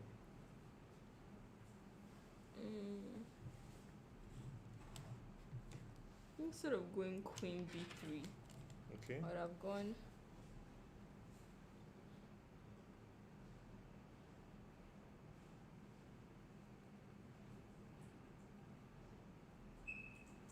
very complicated position.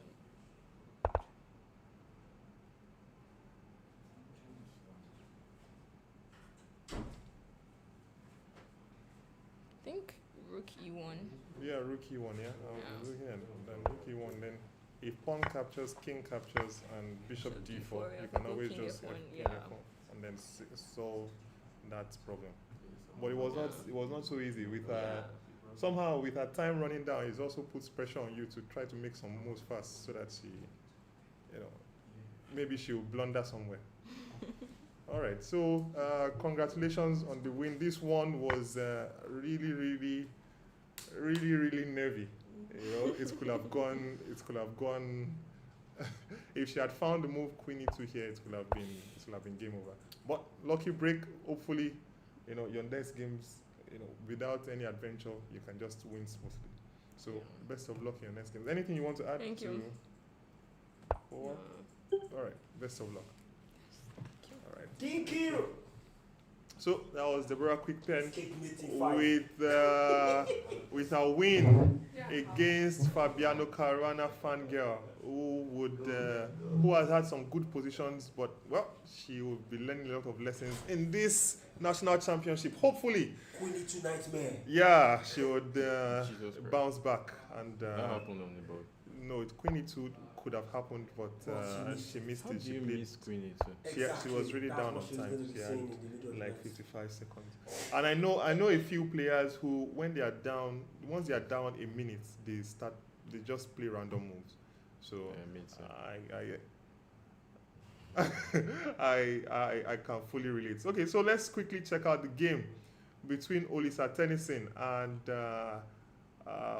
your great rival in this tournament, Balogun Oluwafemi. I have to ask you the first question. Bishop captures on e4. Take it away. What's bishop captures on It's e4? actually a prep. I was mentioning that even though you were 6 minutes down, that I felt like you were probably prepared here, and that you were probably just pretending as if you didn't know what was happening on the board. This was prep from my trainer. Okay. So it doesn't. So you can hear what you just said. That he said my trainer. He wanted to say the name, and then he just said no.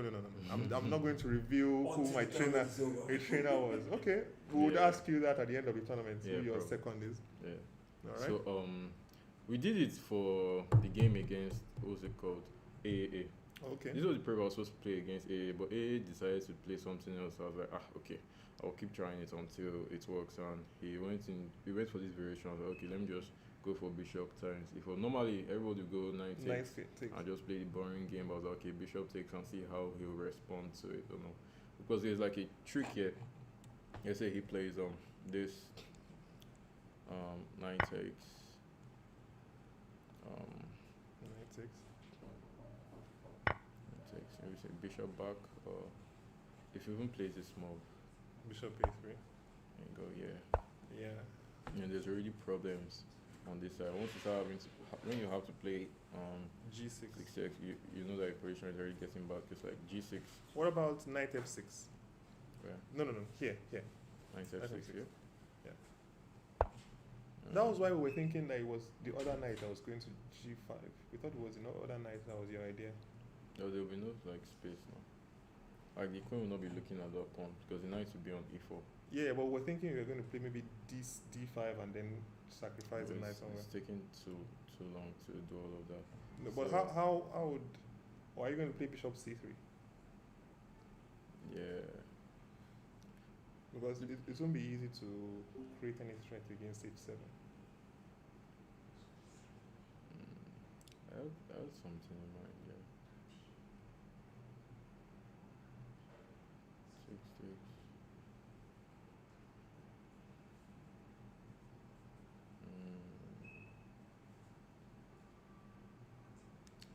Just take this. Just take this. And just conquer. Maybe play Yeah, against I that prefer- Bishop, yeah.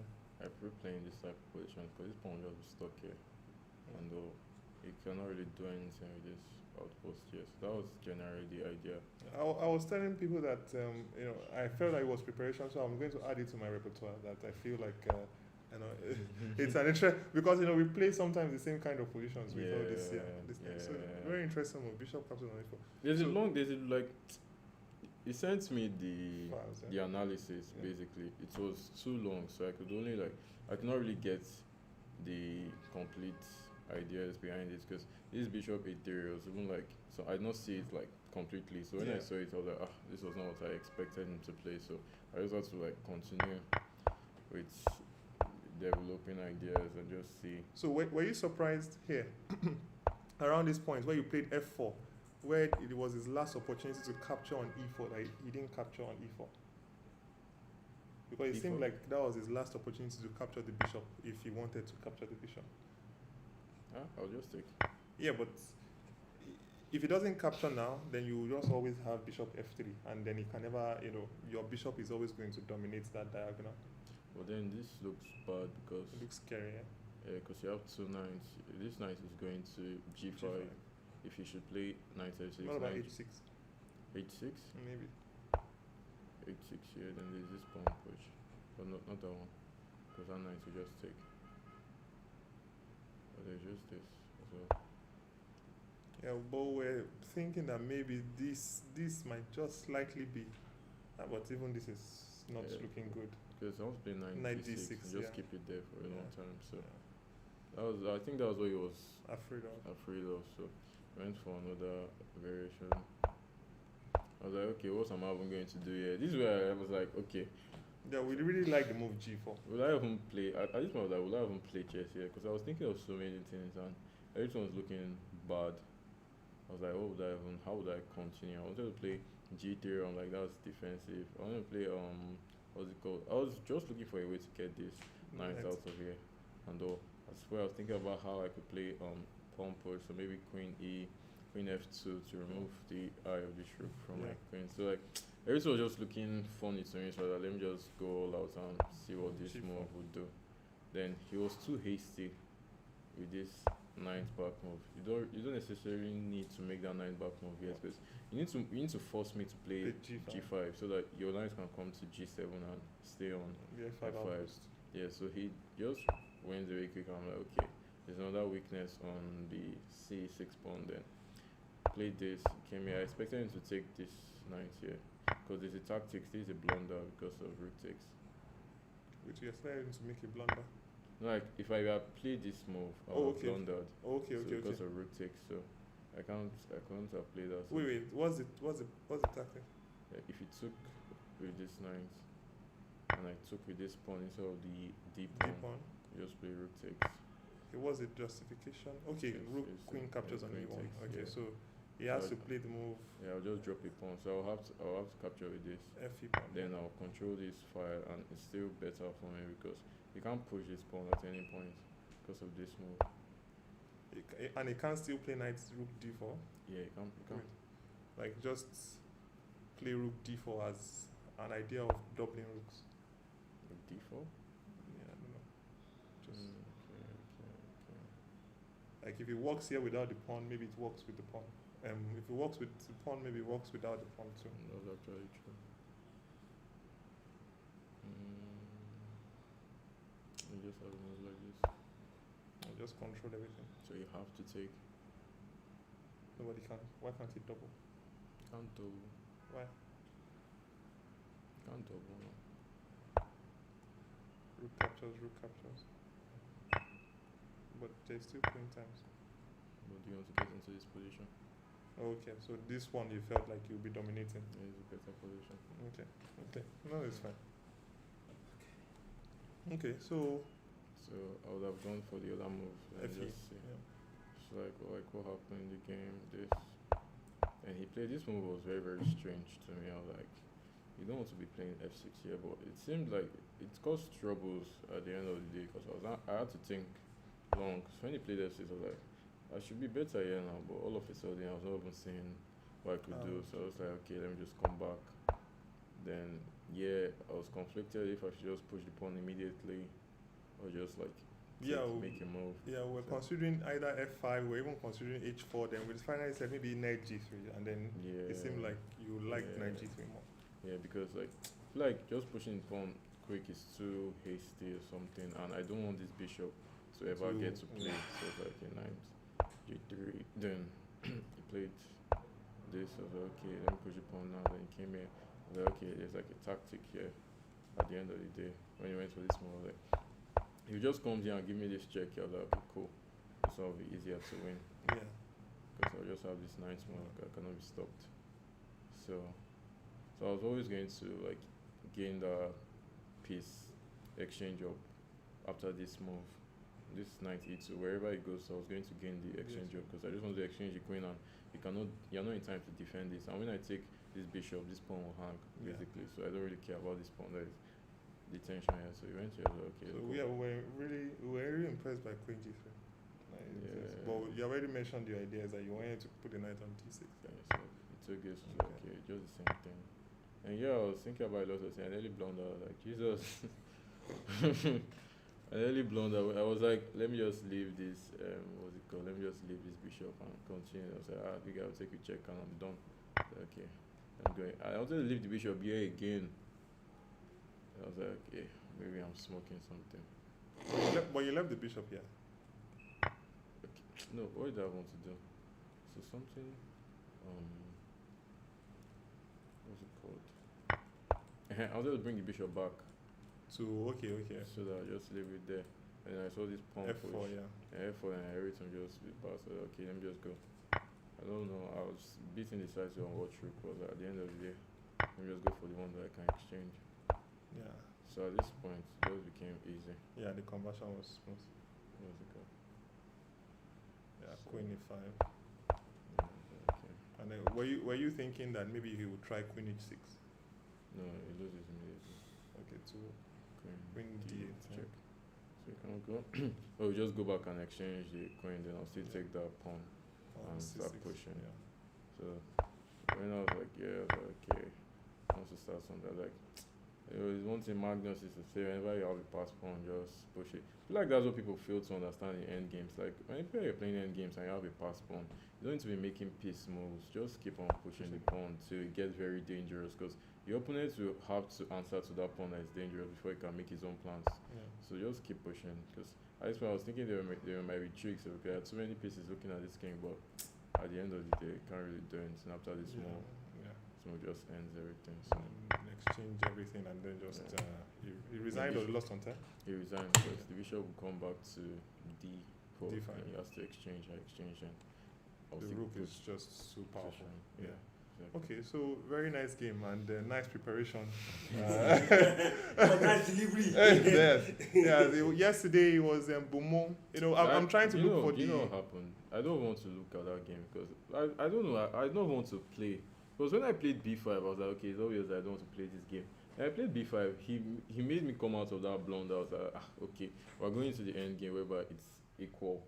And then I just made one more blunder again. I'm like, okay, it's just obvious that I was not destined to play well. But I was even referring to the novelties. I was saying that Beaumont versus Odeon, there was a home cooked meal, and then here also you had a well cooked meal by you and your trainer. So I'm trying to see, maybe at the end of the tournament we'll try to see which one was the novelty of the tournament. So very interesting games. Yeah, congratulations on your win and best of luck.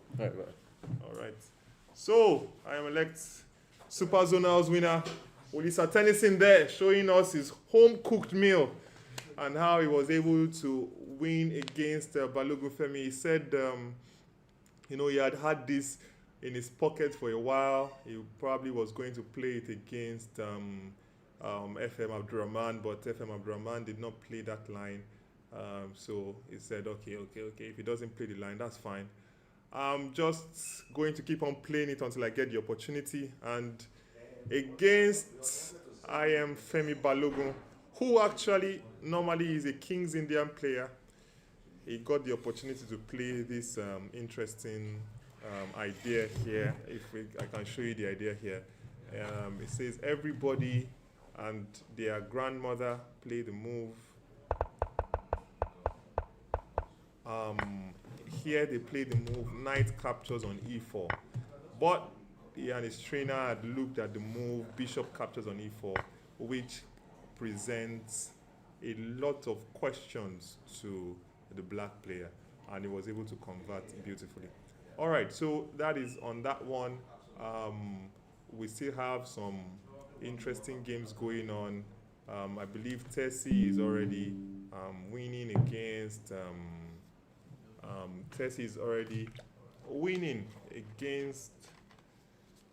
a Cooked Goodness.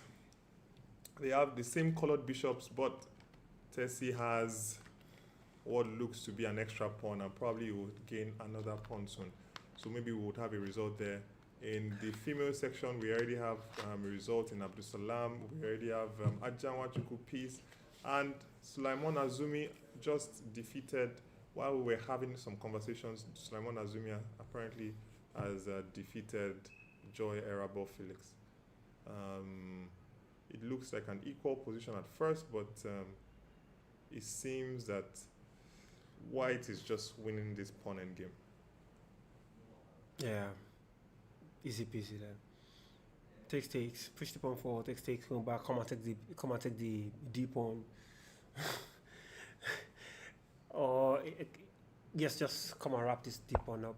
Okay, it's black's turn to play first, then just play G4 immediately. Takes.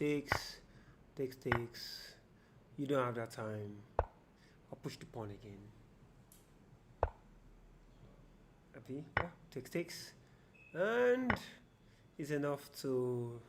You don't want to come forward because you have to go back. Then I can use the opportunity to come back here, mop up the pawn, and at the end of the day, I'm going to leave that pawn for you to go and mop up the remaining 2 pawns. And you will take one more pawn, and I have the A pawn, and it's out there in the room. Sorry. The way to win this kind of positions, as Chief Wills has said, is that you take on D4.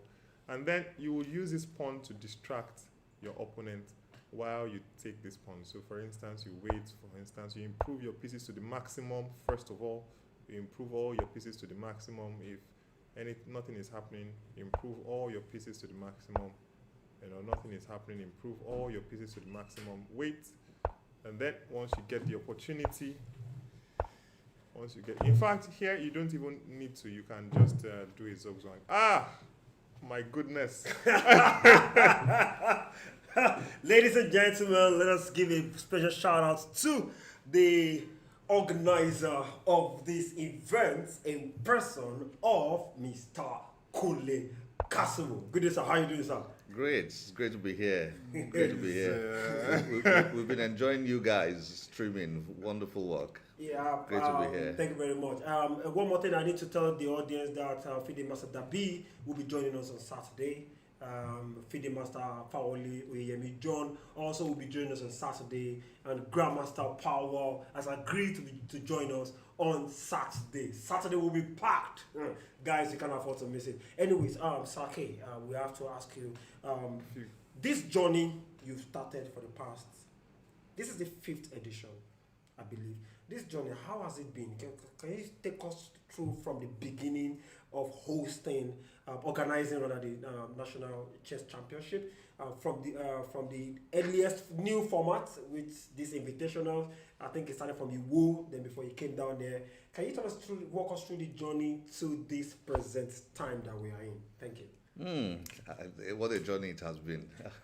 in 2020, two of us from Orchid Lekki Chess Club went to the National Championship at Iwo.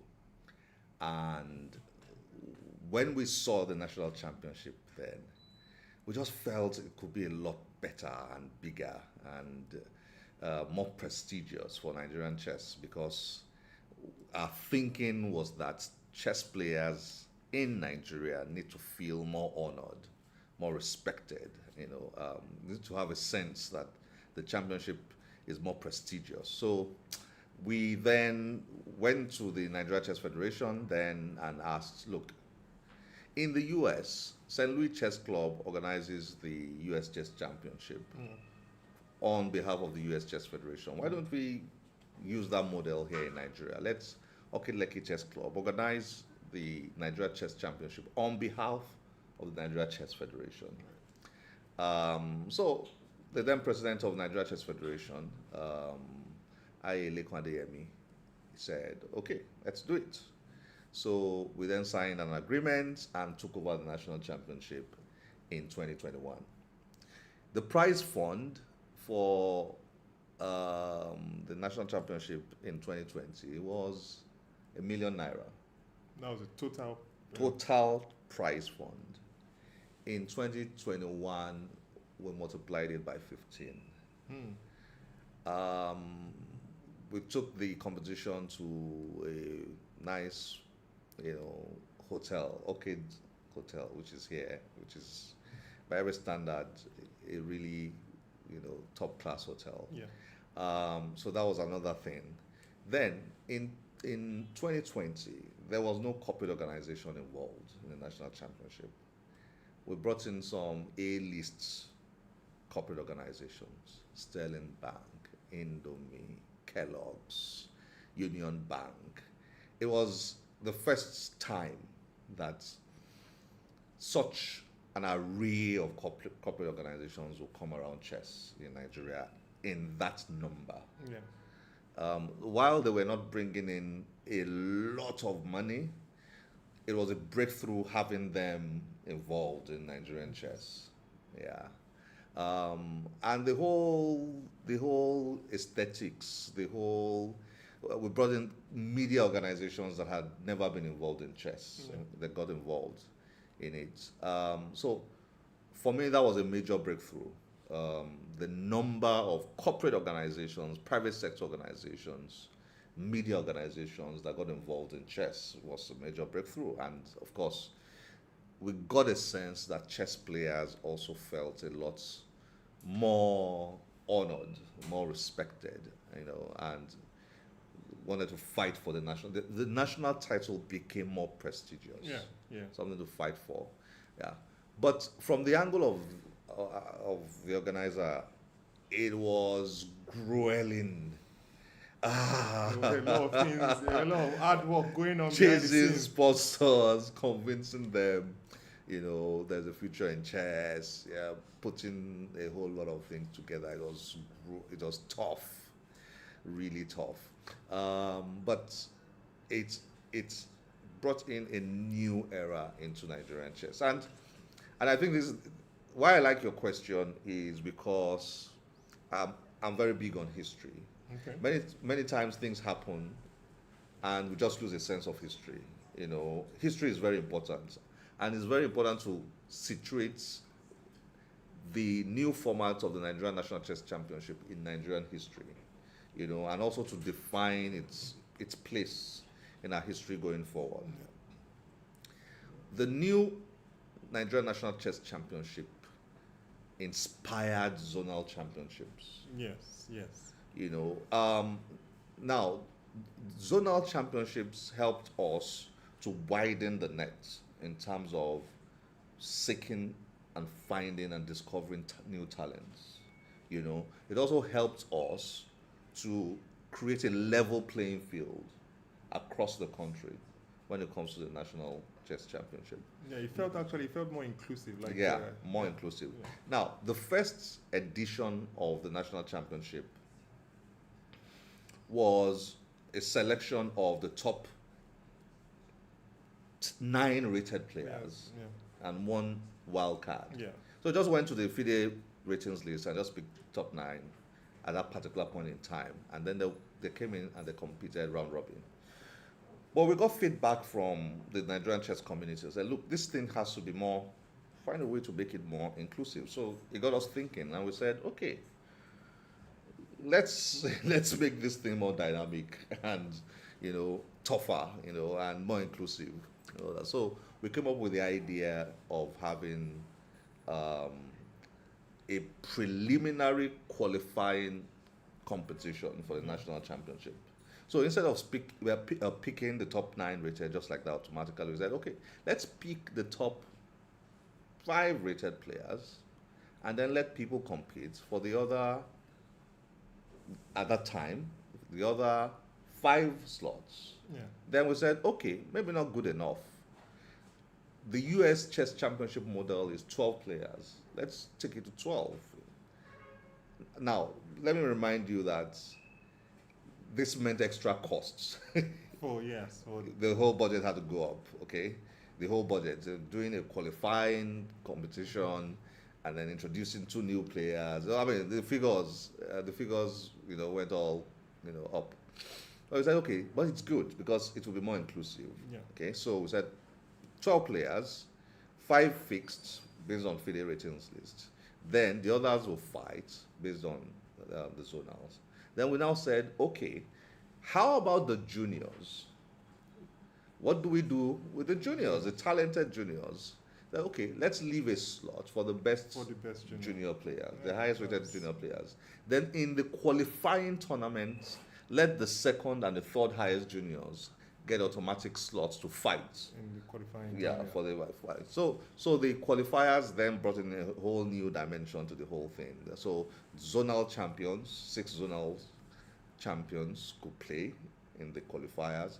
Then the other high-rated players from number 6 to number 16 could play, and then the second and third highest-rated juniors could play, and so on. So that just added a whole new dimension to the whole thing. So the qualifier itself became a tough tournament that threw up 4 players who will join the other 5 players plus a wildcard player plus the highest rated junior player. Also, in addition, like the fact that you had to play a required number of games. The 21 rated game meant that people won't just sit on their rating and then wait for the next national champion. Yes. So that was also a really nice addition. And go to yes, absolutely, because we discovered that some players, because we're just picking based on FIDE ratings, we just sit on their rating points. Nobody wanted to drop ratings, so they were not playing actively. So we thought, okay, let's add in that requirement. You must have played a minimum number of games before you could play for the national title. And look, I'm really excited about the whole format thing. What is missing right now in the Nigerian National Chess Championship is the big box. Money. The big box, yes. If we get the big box in, then our format is really good. Of course, formats are continually tweaked. Yeah. You know. Now, let me say something. Before we picked that format, there was a lot of research work done. We looked at the top 50 federations in the world. What kind of format do they use for the National Chess Championship?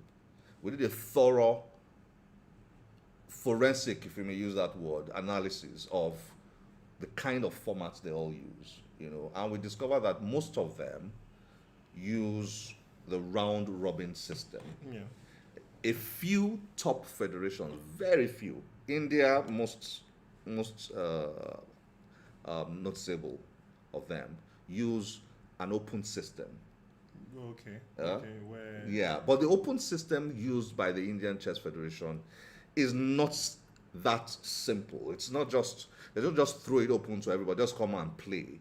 You know, there is a system that ensures inclusivity, you know, zoning, zonals, etc., that brings everybody together, and then you can then come and play your, I think, 11 rounds, if I recall very well, and then they pick the winner, who becomes the national chess champion of India. But most top federations use the round robin system, and I'll let you in to the fact that I think the model that inspired us the most in all of this, in this story, is the US Chess Federation.